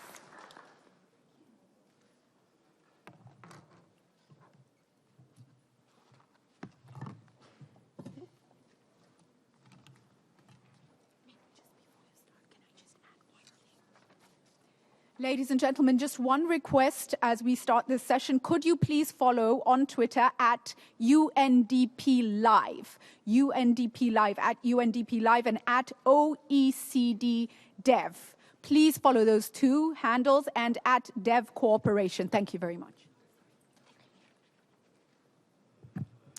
Good morning, everyone. It's such a pleasure for me to be here today with you. So this next session is on implementation of the effectiveness principles, practical lessons from stakeholders and country evidence. So for this session, we're going to launch the 2008 Global Partnership Monitoring results from 86 countries and over 100 development partners, as well as the Global Compendium of Good Practices on Effective Development Cooperation. As some of you may know, in 2018, a record 86 countries and more than 100 development partners, as well as hundreds of civil society organizations, private sector representatives, foundations, trade unions, local governments participated in a monitoring exercise. The results of the 2018 monitoring round show mixed results in implementing the 8 effectiveness principles. But at the same time, the evidence confirms that development cooperation is evolving and changing significantly. And it's raised new questions about how to best implement the effectiveness principles in the context of new delivery modalities, stakeholders, and partners. In addition to the flagship monitoring exercise, the partnership has supported 9 pilot countries in taking action to address their specific effectiveness challenges. Despite varying country contexts, the results are shedding light on common challenges and tried solutions. Building on the outcomes of the country pilots, as well as other complementary evidence, the Global Partnership has produced a global compendium of good practices, as I mentioned, that provides guidance to countries and their diverse development partners on how to further strengthen the implementation of the effectiveness principles. And so today, we have several speakers to help us open up and introduce this. First, let me invite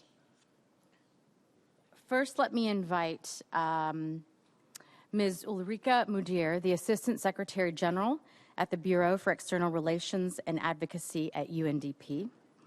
And then we'll move on to our other 2 speakers, Mr. George Moreira da Silva, Director of the Development Cooperation Directorate at the OECD, followed by a keynote, the Honorable Fiame Naomi Matafa, the Deputy Prime Minister of Samoa. And then I will be joined by panelists to discuss what we present this morning. Thank you so much. So let me ask Ms. Ulrika MODÉER to come to the floor. Thank you. Thank you, and thank you for this possibility to set the frame as we have been asked to do on behalf of the UN Development System in UNDP and the OECD. The Global Partnership Monitoring is the main instrument for mutual accountability and learning, and our 2 institutions, the UNDP and the OECD, we really join forces to support the monitoring and the effective development cooperation principles. We do that because we believe that they can really constitute this important vehicle that we need to have in order to speed up and to go in the right direction, as we have been told that we are actually going in reverse in relation to some of the Sustainable Development Goals. It is thus our pleasure, as we have been asked, to highlight some of the key results of 2018 monitoring as inputs to this session, aiming to provide renewed impetus for efforts towards a more effective international development cooperation. So as we heard, a record of 86 partners, country governments, took part in the exercise along with more than 100 development partners. That is nearly double the number that took part in 2014. And it covers US dollars 58.8 billion in development loans and grants. So we really have a good ground to learn from this quite thorough exercise that we have been doing together in the partnership. And as was said, we can see that results are both good and less so. And I will highlight some of the key headlines focusing on how partner countries are walking the talk, as we have said that we need to do on development effectiveness. And then Jorge will talk about how development partners are promoting effective country-led partnerships. So partner countries are leading development planning efforts, having made significant progress actually in strengthening national development planning. And I think that this is very promising and something that we also need to take in, because this gives us a good ground to do what we say that we should do. For example, and listen here, the proportion of partner countries with high-quality national development strategies has almost doubled. This is a good ground, from 36% in 2011 to 64%. So it has almost doubled. This should give us a good ground to implement these effectiveness principles. But as we was told also in this previous session, we do have some challenges, and that is that only 1/3 of the countries reported having the necessary data to track the implementation of national strategies. And we know from other events that we have had, and we will need to continue to discuss the importance of data in order for us how to know how to do things and what to do. I also want to highlight that partner countries are also making steady progress in strengthening public financial management, of course, and it was also mentioned in the previous session, something very, very important for us to be able to proceed. But then challenges also remain in areas of budget execution, procurement, and also reporting. And in addition, only 90% of the countries participated in monitoring and reporting as conducing with regard to gender audits and gender budgeting. This was also mentioned here this morning, and I think we all know what a great opportunity it is to work with gender budgeting and gender audit in order to achieve those sustainable development goals. Now, to realize the ambition of the 2030 Agenda, meaningful participation from all stakeholders is vital, and we have said that repeatedly this morning. However, we also then know, and it was also asked by our civil society partners, that we need concerted efforts to improve the enabling environment for civil society organizations. It has been repeated by several actors, both from the state side and the civil society side, and here we have also a possibility to leapfrog. The 2018 monitoring report also observed that country-level mutual accountability mechanisms are becoming more inclusive and evolving, even though there are question marks up in the air, as we heard earlier on here today. They are improving. But shifts in development cooperation structures at country level are changing the way that governments and increasingly also diverse set of partners are holding each other to account. As an example of this, countries for which official development assistance remains important have quality mutual accountability mechanisms in place for development cooperation, as promised.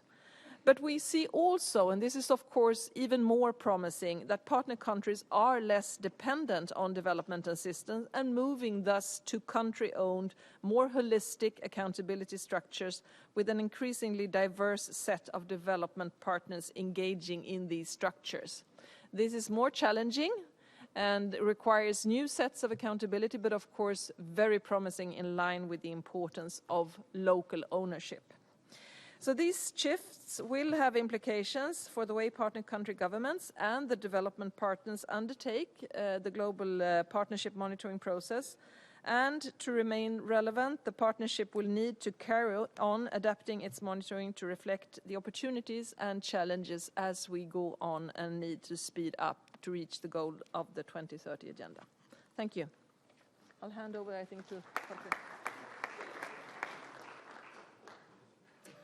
Thank you so much for that. Next, we have Mr. Jorge Moreira da Silva, Director of the Development Cooperation Directorate at the OECD. Thank you. Thank you very much. And I'm also very glad to be here with Ulrika as part of the OECD UNDP joint support team of the GPEDC to share with you some findings that can be useful for the discussion with the distinguished panelists. It warrants reinforcing that country ownership and leadership are the crux for achieving the 2030 agenda. And we have just heard from Ulrika, but also from the previous panel inspiring results on the steps that partner countries are taking to drive sustainable development in their countries. These ambitious goals cannot be achieved without partnerships, strong, effective partnerships that reinforce inclusive country ownership, have a clear focus on sustainable development results, and strengthen mutual accountability and trust. In this context, I'm very pleased to provide some framing remarks for this session to highlight some headline findings on how effective development partners engage in and support country-led efforts. And as it was highlighted in the opening session, the available resources for development are declining, and it's particularly worrying the fact that there has been a 12% decline in overall external finance to developing countries between 2013 and 2016, mainly due to a huge drop on foreign direct investment. Pressure to demonstrate results is also mounting. Development partners, including DAC members, face increased scrutiny from citizens. We know that how these resources are spent and how we work together to maximize the potential of each dollar is critical. The OECD is promoting stronger monitoring and data that is aligned with SDGs as a shared framework for results, and we have seen some examples of both partner countries and development partners increasing aligning data monitoring with the SDGs, but significant obstacles remain limiting the alignment and measurement of the SDGs by all partners. In this context, going directly to the monitoring report, these monitoring results merit close attention. First, we see a disconnect in the alignment of development partners' interventions with country-owned priorities, which is decreasing. The monitoring results show that the use of government-defined results, statistics and monitoring systems has declined since 2016. Of over 3,000 projects approved in 2017, only half will be monitored using national statistics and monitoring systems. Second, forward visibility of development cooperation is weakening. At OECD, we place high emphasis on the ability of the public sector to plan and implement sound policies. However, on average, partner country governments have information on only 66% of the development cooperation funding they expect to receive from their development partners 3 years ahead, that is, in 2021.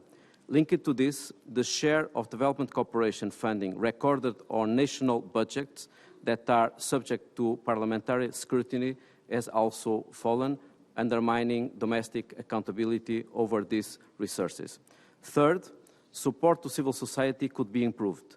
In 82% of partner countries, CSOs report that development partners' funding mechanisms are driven primarily by these partners' own interests and priorities. But we know that CSOs are much more than just implementers.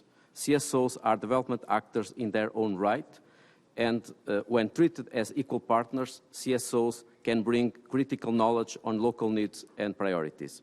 These trends are troubling, and they require attention. But there are also positive stories. Globally, the use of country public financial management systems has increased slightly from 50% in 2016 to 53% in 2018, driven by higher use of countries' own procurement systems. Furthermore, more development partners are making information on development cooperation publicly available, increasing the transparency and accountability of development cooperation. The monitoring results provide the evidence base for our collective efforts to deliver on promises made. It is important that the GPEDC data directly inform the tracking of the SDGs, particularly target 17.16 on multi-stakeholder partnerships. To conclude, I want to share a few insights beyond the hard results, which are important for this meeting. At the heart of this is trust. For example, partner countries are making slow but steady progress in strengthening public financial management systems. However, development partners' use of these systems is not growing with improved quality. Rather, the longer a development partner has been in a country, the higher the use of country systems. So it's about building trust, which we know takes time. And it is about to work together. This brings us back to the essence of the effectiveness agenda and of the GPEDC. Build strong, long-term partnerships is the foundation for effective cooperation. And this is what all of us have come here today to do, to build stronger partnerships. Thank you very much.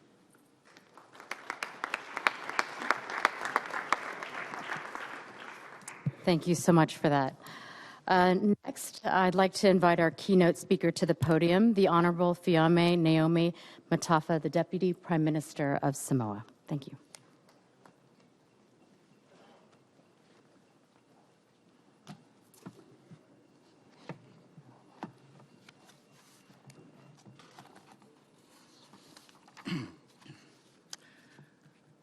Madam Moderator, distinguished panelists, Excellencies, Talo Falawa, and good morning. Thank you for this invitation to provide perspectives from the Pacific on a topic important to all of us.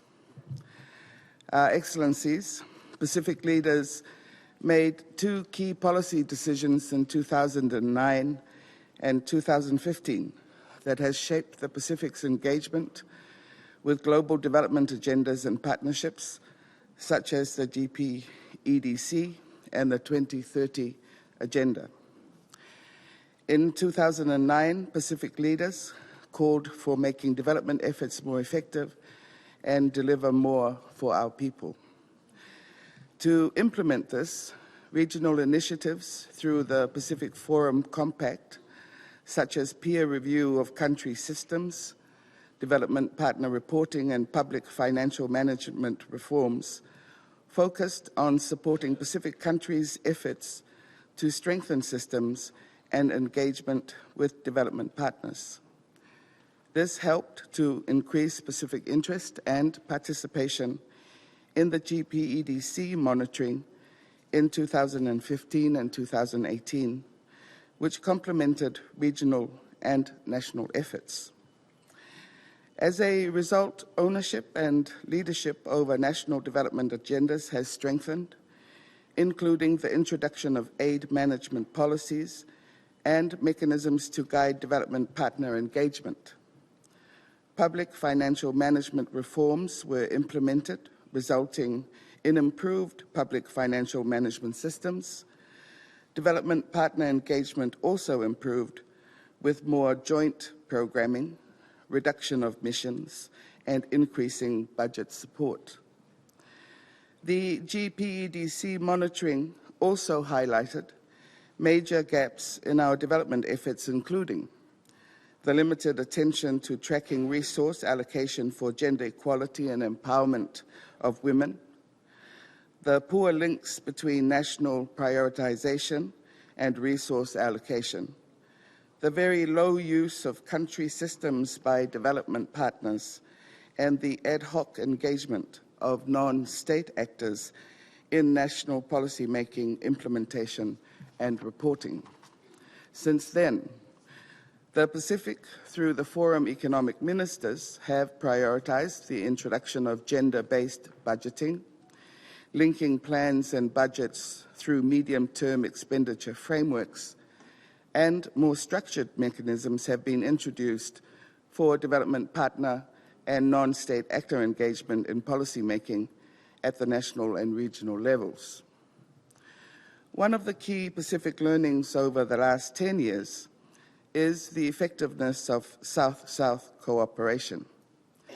My country is a firm believer in our Pacific countries helping ourselves, and we also believe in leading by doing. This is why between 2013 and 2015, Samoa hosted more than 40 Pacific Island officials from 7 Pacific countries looking to strengthen their country systems and institutions. And recently, Samoa served as a peer on the first ever regional review of a voluntary national review of SDGs for Vanuatu, and also as a peer to support the New Zealand DAC review and the New Zealand VNR process. Through the peer reviews and peer-to-peer learning, Pacific governments have replicated and adapted good practices from neighbouring Pacific countries, including my own, such as using of mission schedules and mission-free periods to better manage down the high number of duplicative and disruptive donor missions, developing national monitoring and evaluation frameworks for national development plans, learning to negotiate with development partners and to say no to programs not aligned to national priorities, and emphasis on the use of country systems as there is evident resistance to this. The most widely recognized advantage of the peer review and learning process has been that advice comes from Pacific practitioners operating in similar circumstances and a sense of conversations amongst equals. In 2015, Pacific leaders called for integrated and streamlined implementation and reporting on their global commitments to the 2030 Agenda, the Samoa Pathway, the Paris Agreement, and other frameworks. This resulted in a Pacific roadmap for sustainable development, which guides the integrated and coordinated implementation of support to member countries to, firstly, strengthen national planning and monitoring through the voluntary national review process. Secondly, streamlining the SDG indicators to a set that is appropriate for the Pacific. And thirdly, merge the reporting of the SDGs, the Samoa Pathway, and Paris Agreement into one regional report. Moving forward, Madam Moderator, I share three key Pacific learnings. First, the Pacific's experience illustrate that effective development requires strong political leadership and will, effective institutions and capacities, and mutually accountable and inclusive partnerships. Secondly, small as we are, SIDS have unique experiences, expertise, innovations to offer, and we can also be providers of development cooperation. And finally, at national level, we need to better integrate the GPEDC monitoring into the national development planning and voluntary national review of SDGs monitoring. Thank you again for allowing me to make this statement on behalf of the Pacific.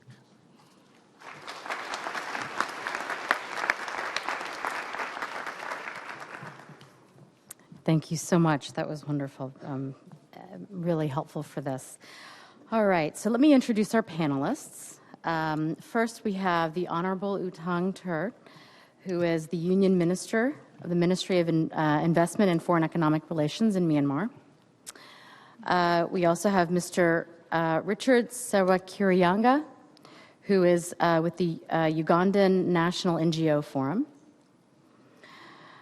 We have Ms. Marie Ottoson, Deputy Director of SIDA. We have the Honorable Amadou Cissé, who is a Member of Parliament in Mali. And we have Ms. Mariam Kigundo, Senior Economist at the Ministry of Finance, Planning and Economic Development in Uganda. Great. So I'm going to take a seat, and I think I'm going to ask each panelist to say a few words in reaction to what you've heard, and then we'll have an interactive conversation. Thank you.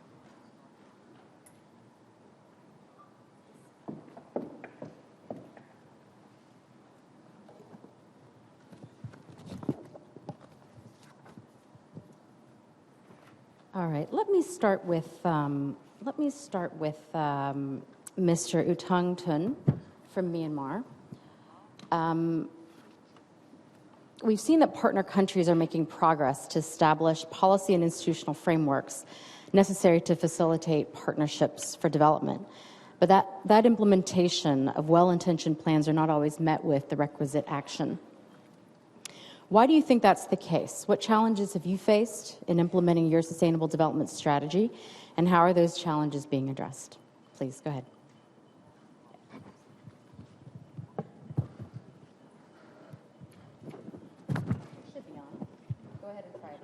Hello? It's on? Okay. Thank you, Madam Moderator. Madam Moderator, Excellencies, my fellow panelists, distinguished colleagues, ladies and gentlemen. First, before I begin, I'd like to say that it's a privilege and honor to be here with you this morning here in New York as we talk about the implementation of the effectiveness of the principles that we are all grappling with in the GPEDC. So what I would like to do today at this stage is to provide some brief overview of what we are doing in Myanmar so that we can look into our own experience, and then this could be shared with other countries. I'd like to first say that Myanmar is in a stage of transition. We are transitioning from an authoritarian regime to a democratic system. And at this stage, as a member of the global community of nations, Myanmar has confirmed our commitment to the 2030 agenda and are doing our utmost to support the achievement of the Sustainable Development Goals. To give effects to the SDG commitments and to help strengthen the alignment of development assistance with our national development priorities, Myanmar has now developed a comprehensive social, economic, and environmental policy reform agenda, which we call the Myanmar Sustainable Development Plan, MSDP. And this MSDP provides a unifying and coherent roadmap for all future reforms. It's structured around 3 pillars, has 5 goals and 28 strategies, and has 251 action plans. The MSDP provides a long-term vision, a vision of a peaceful, prosperous, and democratic country. To use the GPEDC language, our MSDP serves as a national results framework. This can be seen in the GPEDC indicator 1B. Our MSDP also provides development stakeholders with detailed strategic planning metrics, which is now assisting all stakeholders in the prioritization, sequencing, and implementation of strategic development and investment initiatives across all sectors and across all our states and regions. We are pleased to note that the development partners are taking concrete steps to align with Myanmar's MSDP. To give a concrete example, the World Bank has begun drafting the next country partnership framework and has placed the MSDP at the heart of the new strategy. In short, our MSDP provides an overarching policy framework to support the rapid development and transformation of Myanmar's economy, aiming to transform Myanmar from a lower middle-income country to an upper middle-income country within our lifetime. Now, with a plan and a clear vision for our future, we can better ensure that all development efforts are aligned in support of the same shared goals. With regard to GPEDC monitoring process and development finance assessment, thanks to our participation in both the 2015-16 and 2019 GPEDC monitoring process, bolstered by the completion of a development finance assessment support from UNDP, for the first time, Myanmar has been able to measure quantitative progress. And I can give you some examples. We are seeing an increase in development partners' use of Myanmar's PFM systems to deliver cooperation from 22% in 2016 to 48% in 2018. We are also seeing major progress in the area of predictability of development cooperation, with 99% of the annual cooperation disbursed as scheduled. 100% of the partners who took part in the 2018 monitoring survey reported some or all of the assistance into our Mohinga Aid Information Management System. This is the AIMS that we have.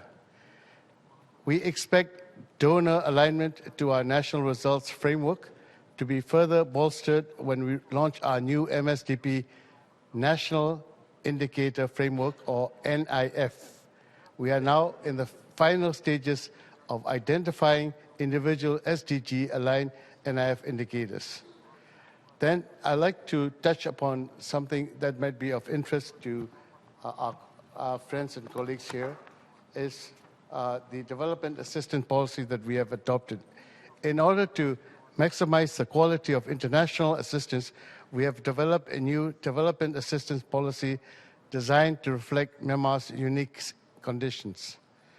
For example, our DAP includes commitment by the government of Myanmar and its international partners to promote the transparency, collaboration between local leadership, ownership, and management of development efforts. Our DAP also draws upon regional and international experience with regard to development effectiveness.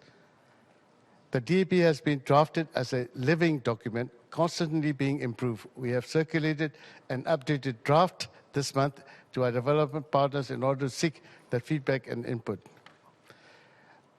One new innovation that we have adopted is the creation of a new ministry.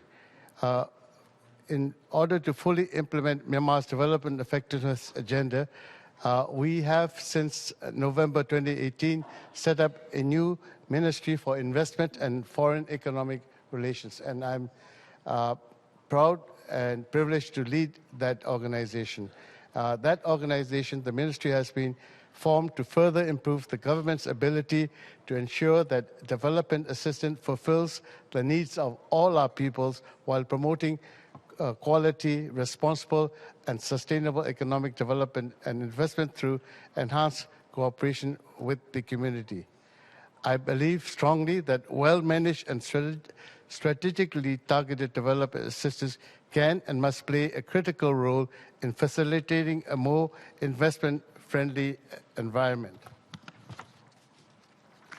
Indeed, development assistance can serve as a driver for greater private investment, helping to foster economic growth, creating employment opportunities, and facilitating technology transfer and knowledge sharing. The new ministry, MIFA, under my leadership, will ensure continued coherence and coordination with respect to development assistance extended to Myanmar. Another new thing that we have adopted is called the Project Bank. With the launch of our MSDP, we are seeing a greater degree of alignment with our national development priorities.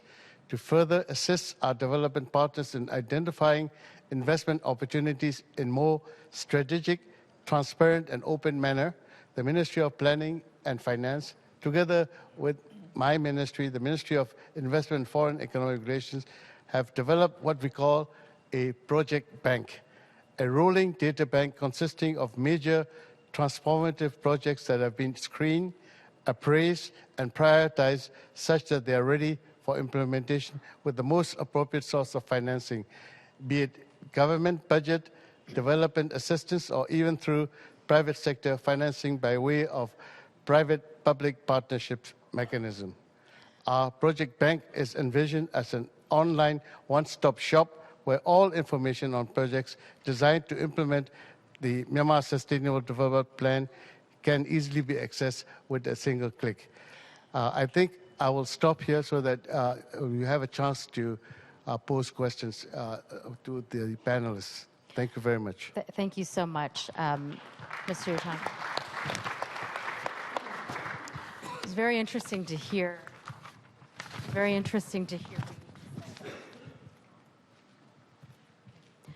To hear what you said about the efforts that Myanmar is taking. I'm going to come back to you on some of the challenges that you're seeing, and in particular, how you're addressing those challenges and how partners can support your efforts.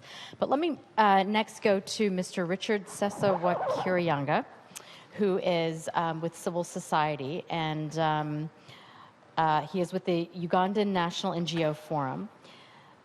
Richard, results show that partner country governments consult broadly with national stakeholders in the design of national development strategies, but that these consultations don't ensure that the whole of society has a real opportunity to shape the priorities and the implementation. Are those trends that you're observing yourself? How can partner governments do more to support civil society to meaningfully engage in development planning processes? And how can civil society better organize themselves to facilitate that engagement? Please, go ahead. Thank you very much, Chair. If you speak right into it, I think it will come on. Is it on now? Yeah. Okay. Thank you very much, Chair, for this session, as well as what we have been hearing before. I think when we speak about the monitoring process and what it has been able to show, there's a lot that seems to speak to us. If you ask the trend that has been demonstrated by the two presenters, is certainly the trend that we are seeing in many countries where our partners are working within the civil society partnership for development effectiveness. But clearly, if you asked again, what do we need to do more for us to see a whole society participation? I think the first thing is we need to have processes that truly focus on this principle of leaving no one behind, so that it's not just a metaphor and an expression that we use, but actually a practice that we put in place. But that will mean the creation of mechanisms that allow for listening to all voices, those that are marginalized, those that are not always speaking, those that the governments and donors like, and those that they don't like. And I think that is the test that we need to get to.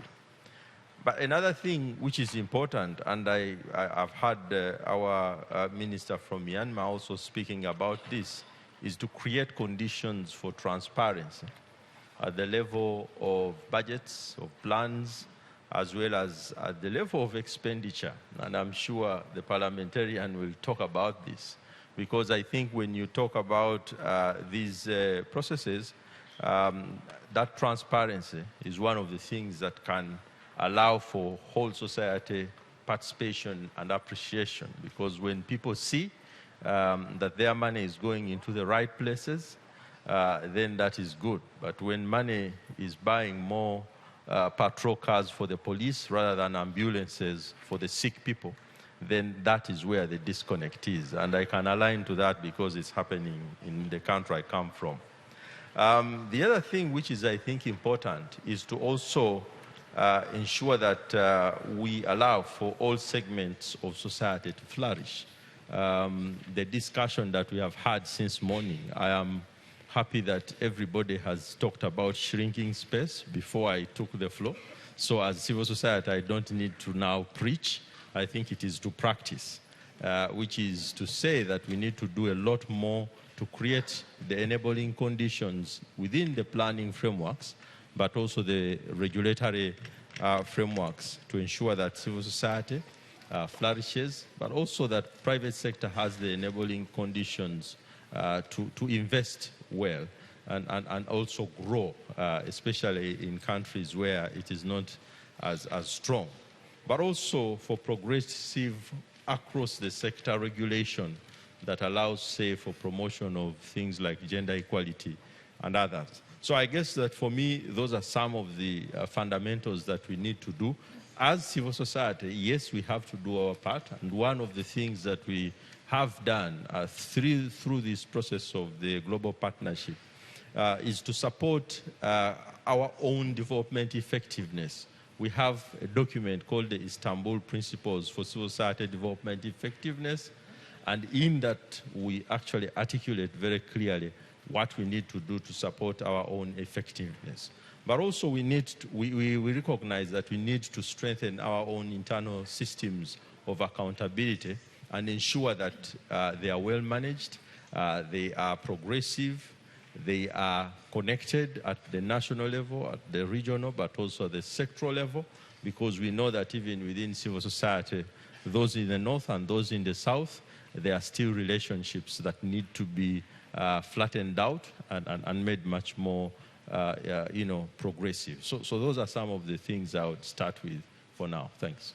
I was going to ask you to elaborate a little bit more on the Istanbul principles that you just mentioned for civil society. Can you talk a bit more about that for the group? Well, the important thing about those principles, beyond anything else, is that we are putting up what we would call minimum standards that will allow us to do the work that we do more, that we should be grounded more with our own partners at all levels, that we should be reporting more, that we should be more consultative, that our work should really represent the communities that we work with. So it's really to put what we think is at the heart of being a civil society organization in one document. It doesn't introduce anything new, but it introduces fundamental values that we must espouse when we say that we are development actors in our own right. That is what we mean, that we do not first have to listen to others or only fulfill what governments are doing, but also fulfill that which we think is important to build the society we want to see. Thank you so much. I have a lot more follow-up on this, but let me move on to our next speaker, or our next panelist, Ms. Marie Ottoson, who is with CEDA. As was the case in 2014 and 2016, the 2018 results show mixed progress for development partners. Alignment is seen at the strategic level, but not at the programmatic level. While the proportion of development cooperation that is channeled through the public sector has declined, there's been progress in the use of country public financial management systems, which we heard earlier. While information on development cooperation is becoming more comprehensive and timely, forward-looking information is lacking. Development partners consult with civil society, but as we just heard, those consultations are not systematic. From your perspective, why do we still face challenges in implementing the agreed principles? What actions are needed to ensure that the challenges are addressed, and by whom? Thank you. Thank you very much, Madam Moderator. And dear colleagues, Your Excellencies, distinguished guests, ladies and gentlemen, I feel very honored to speak on behalf of Sweden today, and I thought I would use my 5 minutes to deliver 5 points. The first point is that Sweden is a strong supporter of development effectiveness. And we know that paying attention both to what we do and how we do it is extremely important. Because if we don't do that, we will not achieve the Agenda 2030, we will not have a sustainable development, and we will not have sustainable results. So therefore, it's been quite natural for us to be an active participants in the journey that started off in Paris, went through Busan, then to Accra and Nairobi. And therefore, we are extremely happy to be here today with all of you here in New York, and we are extremely excited to see what this event will lead to. The second point I would like to make is that I would also like to take the opportunity to commend the GPEDC for the very hard and diligent work when it comes to organizing and reforming this monitoring process, as well as the studies of pilot countries, the implementation of effectiveness principles, which we have followed with great interest. Sweden has been keen to encourage the GPEDC to undertake much-needed reforms to the monitoring instrument so that it can also capture the new types of effective efforts and cooperation forms in a fast-changing world, where CEDA is also one of those actors. And we see that the monitoring process as a very important tool, not only when it comes to measuring the outcomes, but also for facilitating the discussions about development and effectiveness at the country level.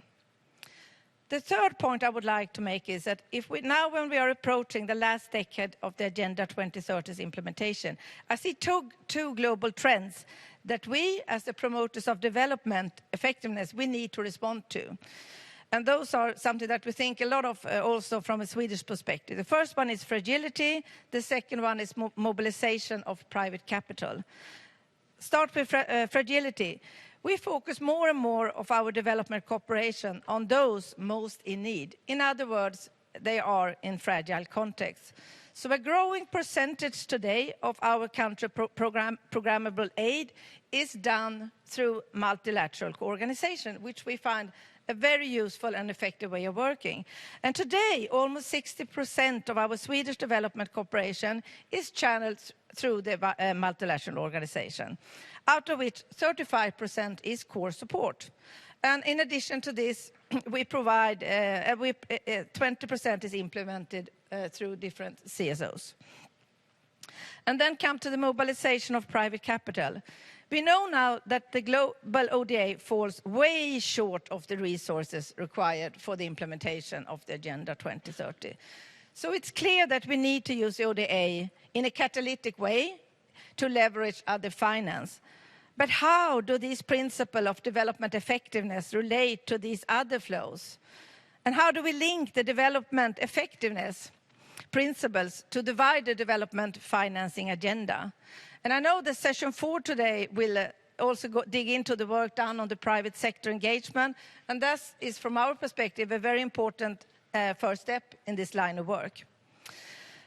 Then number 4, I would like to give you 2 examples of where we find that we work very effectively, but it's still not recognized by the way it is now measured. And the first one is in Afghanistan, where we have found a way to give aid on budget together with other development partners through a World Bank Trust Fund. But that is not because the way it is measured now acknowledged by the GDEPC. And the second thing, which has also been highlighted today, we believe very much in providing core support to CSO because we want to support them in their own right. Therefore, we are also very proud that now we know that OECD recommends this model also to other member countries through its new guidelines on CSS support. So those are 2 problems that we are facing right now.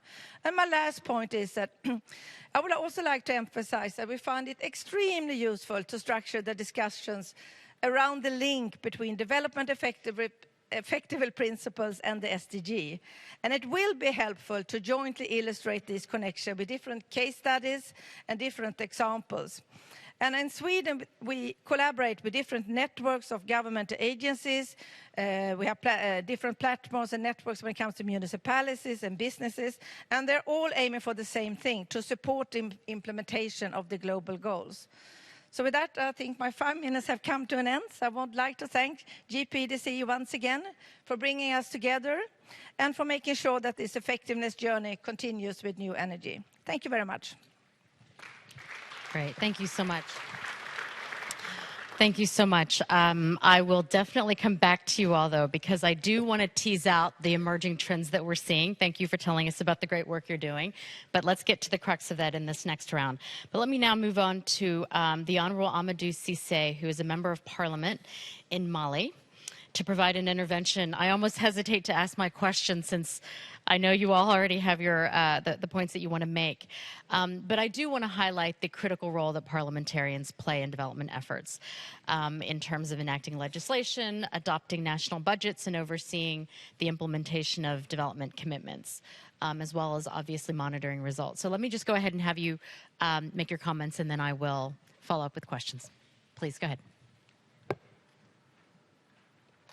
Merci.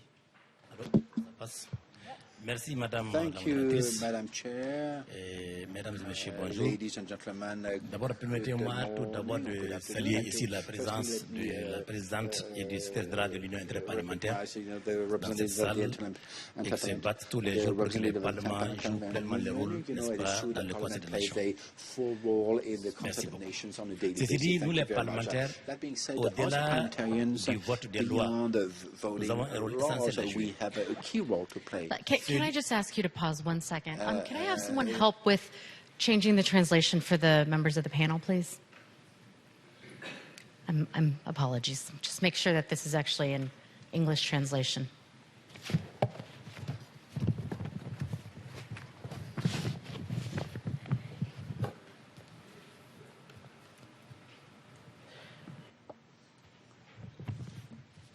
Can you hear the English? Can you hear? Can you ask the chair to put her device on her ear? You know, she will hear the translation if she uses this device. This is when you know how we separate the francophonie from everyone else. It's okay.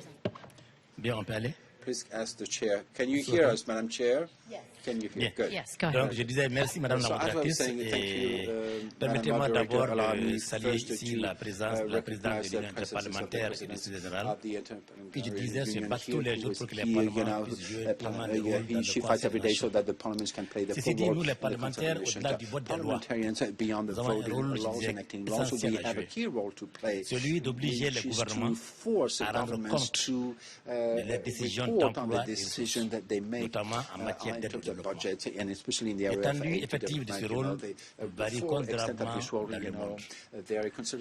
En effet, certains parlements bénéficient de ressources importantes et d'un cadre juridique qui les aide à exercer leur rôle législatif et leur fonction de contrôle parlementaire. D'autres, par conséquent, en particulier dans les pays en développement, ne disposent pas de ressources financières et humaines nécessaires pour véritablement jouer leur rôle de contrôle de l'action gouvernementale. D'ailleurs, dans certains pays, les élus de la majorité présidentielle ne sont pas toujours ouverts au contrôle de l'action gouvernementale. Il faut noter que l'appui des partenaires de développement s'analyse sous trois fois. 1. L'appui budgétaire. Il s'agit d'une part des dons en liquidité inscrits au budget et soumis au vote des députés, et d'autre part d'emprunts contractés pour financer les projets de développement ou améliorer les performances sectorielles dans l'administration. 2. L'appui en nature. Il s'agit de tout appui non financier. On peut citer les formations dans le domaine militaire, comme ce n'est pas le cas actuellement au Mali, les bourses d'études ou de perfectionnement des cadres de l'État, divers dons d'équipements agricoles, de vivres et j'en passe. Troisièmement, les actions des agences de coopération telles que le PNUD, l'UNICEF, le FNIAP, la GIZ, l'USAID, l'AFD, les coopérations canadiennes, néerlandaises et bien de grandes ONG intervenant dans le domaine humanitaire. Le contrôle du Parlement ne s'effectue directement que sur les appuis budgétaires, qui sont en principe inscrits au budget voté au Parlement. Même pour ceux-ci, les projets de développement financés par des emprunts contractés auprès des institutions financières, la Banque mondiale, la BAD, la BEI, etc., échappent très souvent au contrôle du Parlement. Celui-ci ne s'intéressant qu'aux fonds entrant au Trésor ou payés par le Trésor. Le Parlement doit renforcer son contrôle sur toutes les ressources financières, qu'elles soient nationales ou étrangères, fiscales, d'emprunts ou de dons ou de subventions. Les appuis en nature, les actions des ONG et agences de coopération intervenant directement auprès des populations échappent au contrôle du Parlement en raison de leur non-inscription au budget d'État. Pour faire avancer les ODD, l'usage efficace de toutes les ressources est indispensable. Les ressources intérieures provenant des contribuables comme de celles apportées dans le cadre de l'APD. Dans de nombreux pays en développement, les parlements sont écartés des discussions portant sur l'APD, d'où une moindre transparence de l'employabilité de l'aide et par voie de conséquence des résultats piètres. Les parlementaires peuvent œuvrer en faveur d'une plus grande efficacité de l'aide de deux façons connexes. D'une part, en jouant un rôle actif, en exigeant des comptes et en participant au dialogue et au processus d'aide, en trouvant des moyens de s'assurer que l'aide sert effectivement à répondre aux besoins des populations. D'autre part, les parlementaires ont un rôle clé à jouer dans les processus et systèmes nationaux de planification, de budgétisation, de lutte contre la corruption et de vérification, entre autres. La transparence transparence est plus grande lorsque les parlements participent à l'établissement et au renforcement des politiques de développement national, ainsi qu'au cycle budgétaire, à savoir la préparation du budget, l'allocation et le suivi budgétaire. Il faut donc faire converger nos efforts pour que l'appropriation des enjeux du développement par les parlements soit une réalité. Je vous propose 4 recommandations. 1. Associer une délégation parlementaire aux négociations des aides publiques au développement. 2. Prévoir des mesures contraignantes pour le décaissement des fonds. D'une part, lier le premier décaissement à la mise en place d'une commission parlementaire dans laquelle l'opposition est ou rapporteur ou président. Exiger un rapport parlementaire à mi-parcours et un rapport final sur l'usage de l'aide financière en nature ou service au nom de la responsabilité de tous, le gouvernement, les PTF, la société civile et les parlements. Troisièmement, loger les fonds d'appui dans des comptes spéciaux et non dans les trésors publics. Et enfin, instituer un débat parlementaire régulier autour des enjeux du développement. Je vous remercie. Thank you very much for your kind attention. Thank you so much for that. Actually, you answered the question I was going to ask about whether the whether development cooperation should be subject to parliamentary scrutiny. So thank you so much, and I particularly liked your recommendations. Let me move on now to Miriam Kagundo, who is with the Ugandan. Sorry, one second. The Ugandan Ministry of Finance, Planning and Economic Development. Please go ahead.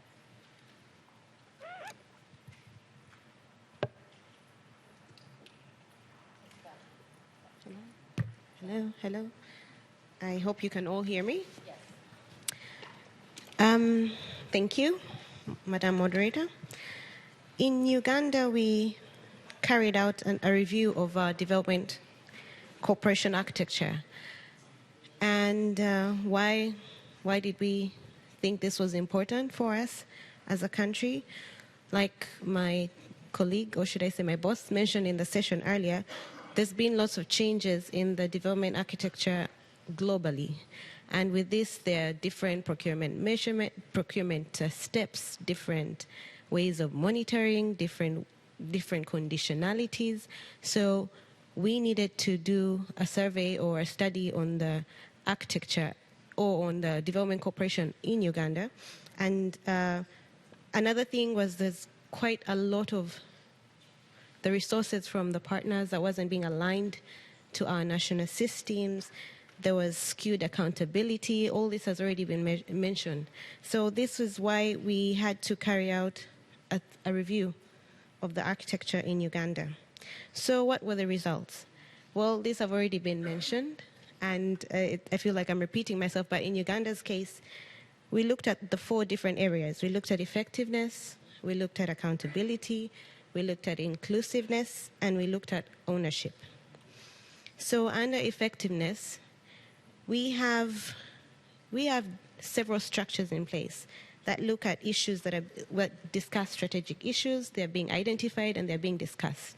However, there's no follow-up after these discussions. It's quite limited. So you will discuss something very important and very strategic to the country, but how do you ensure that this is being achieved at the end of the day? So you have too many different, let's say, groups. You'll have the National Partnership Framework, you'll have Economic Monitoring Group, you'll have also development partners having their own kind of setup. You have sector working groups. All these are different sessions where you discuss strategic issues for the country. But how do you ensure that this is followed up down to the grassroots and it's actually bringing out effectiveness? Accountability. What were the results under accountability? Well, there are very many ways in which government is accountable to the partners. We have annual reports that come out that are mandatory by our Public and Finance Management Act. We have government annual performance reports. We have systems in which we report back to the partners, but it's only skewed from government to the partners. But from the partners to us, as government, it's quite lacking. In terms of inclusiveness, private sector, CSOs, parliamentarians, these are all involved in decisions that we make in terms of development programs. But there's still more that needs to be done. There's still more engagement that needs to be done. And when it comes to ownership, yes, a majority, we have quite a lot of support that is not following our plans, our strategic development plans, our national development plans. And if we don't align this support to our plans, then how are we going to own something that is being implemented that we're not part of? So those are the results that came out from the study. But what are we doing now? What are we doing now to go ahead or to move forward to ensure there is mutual accountability as the cooperation structures are adapting to the changing world? We are currently developing our development cooperation policy. This is trying to address also the changes that are happening globally, triangular cooperation, regional cooperation, South-South cooperation, trying to engulf all these changes that are happening. And in this, we're still in consultations. We've had consultations with development partners. We've had recently, I think last week, we had consultations with civil society. Next is private sector. And then, I mean, we're trying to involve as many people as possible so that it's inclusive, as you mentioned. And continued dialogue. We're still having dialogue with the partners, which is also involving civil society. We have the National Partnership Forum. We have Economic Monitoring Group. We have quite so many levels of dialogue that we go through as government and partners. We also have the aid management platform. This is an online system that we use to capture all development assistance that's coming to Uganda. Before, we used to get quarterly submissions from development partners on projections, and this would help us in our budgeting process. And we used to use Excel sheets. But right now, starting in financial year 18-19, our financial year starts in July to June. In 18-19, we moved from the Excel templates to the online system. Even though the response is really slow from the partners, we're still pushing more for it. And through this system, we get this information and we publish it in our reports. And that's where it will show that this partner hasn't reported. It's like a whipping system, but, well, I think it's not really whipping them enough. Maybe we should come up with something else. But it's a way of trying to show that these are the partners that are trying to report or be accountable to government. We're also moving to appropriation of off-budget. When I say off-budget, this is support that's not going through the government systems. It's not going to Parliament to be, what would I call it? It's not going through Parliament for approval. So we're trying to make sure that we get all support appropriated by government. This will help us follow up and know how much we're getting or how much we're receiving, and it helps in the planning process. We'll continue, like I said, we still have consultations going on with development partners, civil society. Through the budgeting process, they're actually very, very actively involved, not just parliamentarians, but also the development partners. We consult with them, I think, on a quarterly or semi-annually basis on the performance or what plans we have for the next financial year and what we've achieved on what we planned for the previous financial year. We have economic growth conferences that are also very inclusive with not just the partners and government, but civil society, private sector, parliamentarians, and the like. We have very good policies in place. We have the Public Financial Management Act 2015 that only allows the Minister of Finance to receive external support or support coming from development partners. And only the minister has the power to give authority to an organization to receive this kind of funds. So this is another way in which we're trying to make sure that we get to know how much we are receiving as a country. And once we do that, it also helps us with macroeconomic stability, monitoring the amount of money coming in and all the like. In a nutshell, I think that's majorly it. I think most of the things have been mentioned in the session before and by the panelists here. Thank you.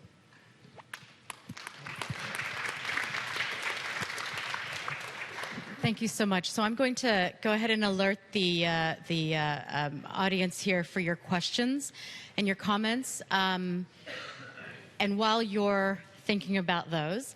Let me go back to the panel. This thread about ownership and accountability is so critical to this agenda. Clearly, one of the emerging trends, or one of the trends that we've seen for a while now, is that accountability is incredibly difficult. And in particular, what you just mentioned, Mariam, about accountability from the partners back to the country. And then to Amadou Cissé's point about parliamentary scrutiny and accountability as well, to just better understand what are all the flows budget-wise going into the government for things like the SDGs. And if you don't have a good visibility on that, it actually makes it a whole lot harder for parliaments to do their jobs. And so I want to talk about accountability in that way, from donors back to the governments. And so maybe to the minister from Myanmar, could you talk about the challenges that you're seeing in terms of accountability from partners, from donors to your government, and maybe some of challenges and any suggestions that you have from your experience? Thank you. Thank you, Madam Moderator. It takes a few seconds for it to come on, so go ahead. Okay, thank you very much. And as I said in my earlier intervention, in Myanmar we now have the new ministry looking after investment and foreign economic relations, as well as the Myanmar Sustainable Development Plan. Under the new ministry, we also have a unit called the Development Assistance Coordination Unit, which monitors the development assistance coming into the country and which can make suggestions to the line ministries. I think that in Myanmar, we are still at a very early stage of our MSDP implementation journey, and so we still have not yet faced significant challenges with regard to implementation. But to answer your question, I expect that we will face two major challenges. One would be related to financing, and the other related to monitoring implementation. At present, much of our focus is on major capital projects that can deliver results quickly and sustainably. We are actively seeking investor and donor interest in these projects and are developing an online registry to ensure the greatest possible transparency with these projects. However, we must ensure that financing is available for soft infrastructure needed to ensure MSDP implementation success. By this, I mean we must also ensure adequate financing to support things like governance and legal reforms, capacity building, and technology transfer. For example, fundamental reforms are still required to unlock investment by small farmers and big companies alike.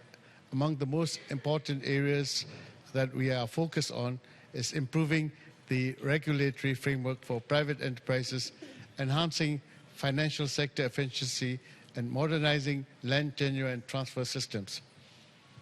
The second challenge that I mentioned is it's got to do with monitoring implementation. Our MSDP calls for the creation of a MSDP implementation unit responsible for staying focused on high-level goals and improving horizontal communication for better implementation. We also need to identify the priorities, among the priorities, which in our MSDP is based on 3 pillars, 5 goals, 28 strategies, and 251 action plan. But clearly, we cannot do everything at once. That is why it's important for us to develop both a rolling public investment program with clear prioritization, which we call our project bank, together with the NIF, the National Indicator Framework, so that everybody knows the criteria against which efforts will be measured. I believe that once these building blocks are in place, the aligning development assistance will be much easier. This is my comment to the questions. Sure. I mean, I think if I understood you correctly, Mariam, that one of the things that you do is once you put that online and then you indicate which donor partners are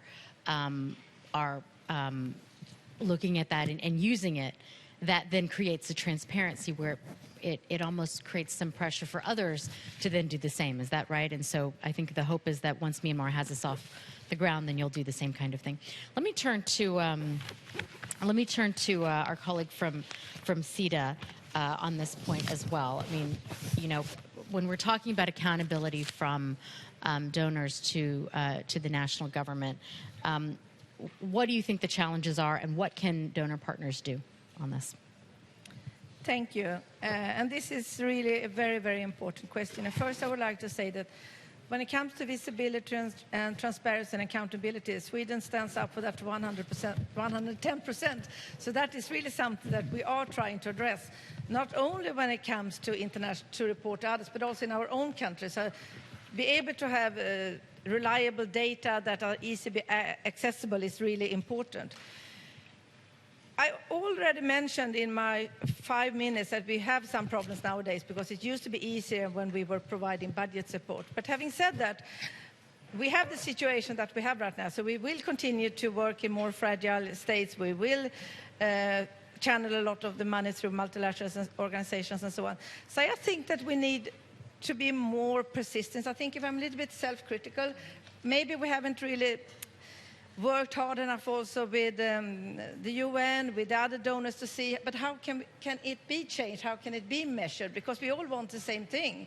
So I think that it's more persistence and maybe also that we can learn more from others, and then we need to find new ways of making sure that it is still measured so we can report it back to others, because that way we will also get the political support that we had talked about earlier in this session. And Sweden was actually reviewed by the OECD DAC, and that we came out very well, which we were very happy for. But one lesson for us that we could learn from was actually this issue that was raised right now. And I remember the team from Paris saying to us that you could actually learn a little bit more from other donors. They have found ways around it. But this was launched on the 12th of June, so we haven't had the time yet to dig into what others have done. But that is what I will bring back with me. I need to find out what others are doing and see that we can do more. Right.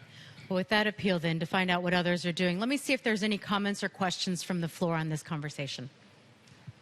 Go ahead, and I think you can turn on your microphone. So I see the gentleman up here in the third row. Yeah, go ahead, please, and introduce yourself. First of all, my name is Bok Jung from Kenyan University in New Jersey in the United States. First of all, I would like to thank you everyone, the panelists and organizers of this event that brings all those different stakeholders and with very fundamental principles. And, regarding the principles, I would like to emphasize the comprehensive dimensions of accountability. The main idea about accountability is actually accountable to everyone specifically. In addition to those upward accountability, there's another dimension called the downward accountability. So that's why actually these partners can be more effective and actually more mutual. So the basic principles actually emphasize the mutual things, which means the downward includes actually actual beneficiaries and actually employees and workers. For example, social enterprises actually benefits the beneficiaries and members and also the community. So let me share shorten my comment. So I just visited South Africa last year with my students because I'm a professor at the university. And we looked at the community small enterprises that benefits actually local community by their own, beyond actually even without link with the government. So linking with those small social enterprises, cooperatives that doesn't have a link with the government based on building those actual trust between actually the regulators and actually the lawmakers that actually sometimes widen the gap between those two separate actors. So I would like to this arena actually brings a more really mutual discussion between the civil society sector and the small community and also government agencies, the representatives. Thank you very much. Great. Thank you for making that point. And let me go back to the panel on that, and in particular, Richard. So touching off of what several folks have said, including how governments then report to donors, what should the process look like in terms of governments then coming back and reporting to their own citizens or to their own parliaments and their national constituents? Thank you very much. I think the process, how it should look like, is something that we have to continuously define, but we all know what to do. So I think the challenge is behavior change more than creating new models, because as the professor has said, we all know what downward accountability and upward accountability and horizontal accountability is, but we choose not to do it. So I think the discussion we are having now should be how to deepen our systems so that they can create the pressure that allows for behavior change. What Mariam has mentioned, what Uganda is trying to experiment with, which is to say, can we create a mechanism where we see who has done it and who hasn't, then probably through peer pressure, we can create behavior change, because we indeed have been on this since Paris, 2005. And now here we are going to 220. And we are still talking about how to account. And I think that is the thing to do. I think the other thing is, of course, beyond accountability is also the whole issue of transparency. I think and the point around transparency is just really making sure the information is out there for everybody to see. And then we make our own judgments about what we see, because that is still fundamental. I think for parliaments, they have been arguing that they want to see more transparency. As you have heard from our law in Uganda, is they say it is the minister who has these powers. We think those powers should go to parliament. And those are the kinds of things I think that will allow for accountability and transparency to become a practice that can create the effective development that we want to see. Thank you so much, Richard. I think we are out of time. So let me go back to the panel and ask, I think, Richard, if you don't mind, I think you've spoken now. So let me go to the parliamentarian Cisse and then down the row. If each of you could just spend 45 seconds to talk about the main trend that you think we now need to really focus our attention on over the next year so that we can help to make this process better. So go ahead, please. Sir, yeah. Okay. Merci beaucoup. Moi, je crois que ce qui est extrêmement important, c'est de créer une interaction entre différents acteurs. Il y a un contrôle rigoureux de ce qui se passe. Les partenaires financiers donnent l'argent, le gouvernement exécute, les parlements doivent contrôler. Mais contrôler, il faudrait que d'abord qu'il y ait des contraintes. Il faut qu'il y ait dans le protocole de collaboration du gouvernement et des partenaires financiers, on dise, bon, voilà le rôle du parlementaire, qu'on vérifie ce qui se passe. Pour donner, par exemple, 100 tracteurs à un pays, le gouvernement travaille seul, ça passe par le Parlement, on ne sait pas ce qui se fait, ça ne marchera pas. La population, on va donner pour des raisons politiques à celui à qui on veut donner, pendant que les bénéficiaires, normalement, les pauvres, là à côté, il en a plusieurs, les vrais agriculteurs n'en a pas. Quelqu'un a 500 hectares, il n'a pas un seul, l'autre n'a pas 1 hectare, il en a 5. Ce qui veut dire, donc, il faudrait que le Parlement puisse contrôler ce que le gouvernement fait. Et pour ça, les partenaires financiers imposent dans la collaboration. Aucun gouvernement ne se contrôle. Voilà, l'Amérique, le Mali, aucun ne peut être contrôlé. Mais si dans les accords in many cases, but there should be an agreement between countries and donors, and that will help a lot. Thank you. Great, thank you. Mariam. Thank you. I'm only going to reiterate what has been said earlier. As partner countries, because I'll speak in behalf of the recipients of the support, we need to be more confident in the programs that we have and take lead of our development programs. That's not forgetting, including all the different stakeholders that are part of it: civil society, parliament, private sector, and the like. So we need to be at the forefront, follow our national development plans, because through that we'll be able to take ownership of what we know is important for us to develop. Thank you.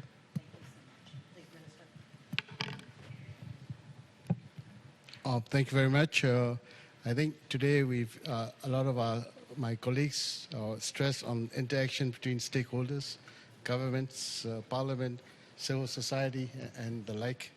I think dialogue with local and international civil society is important. The government of Myanmar, for example, recognizes the valuable role played by the CSOs in our nation's development. So the continuation of this vibrant and diverse stakeholder involvement is important, and we will encourage that. In this regard, I'm very pleased to announce here that the government of Myanmar will be hosting our next Development Effective Roundtable, DER, in December this year, with significant preparatory work underway. I would like to take this opportunity to extend an invitation to all of you to attend this important event, and that is where we can all work together for our common cause. Thank you. Thank you so much. Thank you very much. I think I would like to say that with the Agenda 2030 in focus, I think that the solution is really partnership.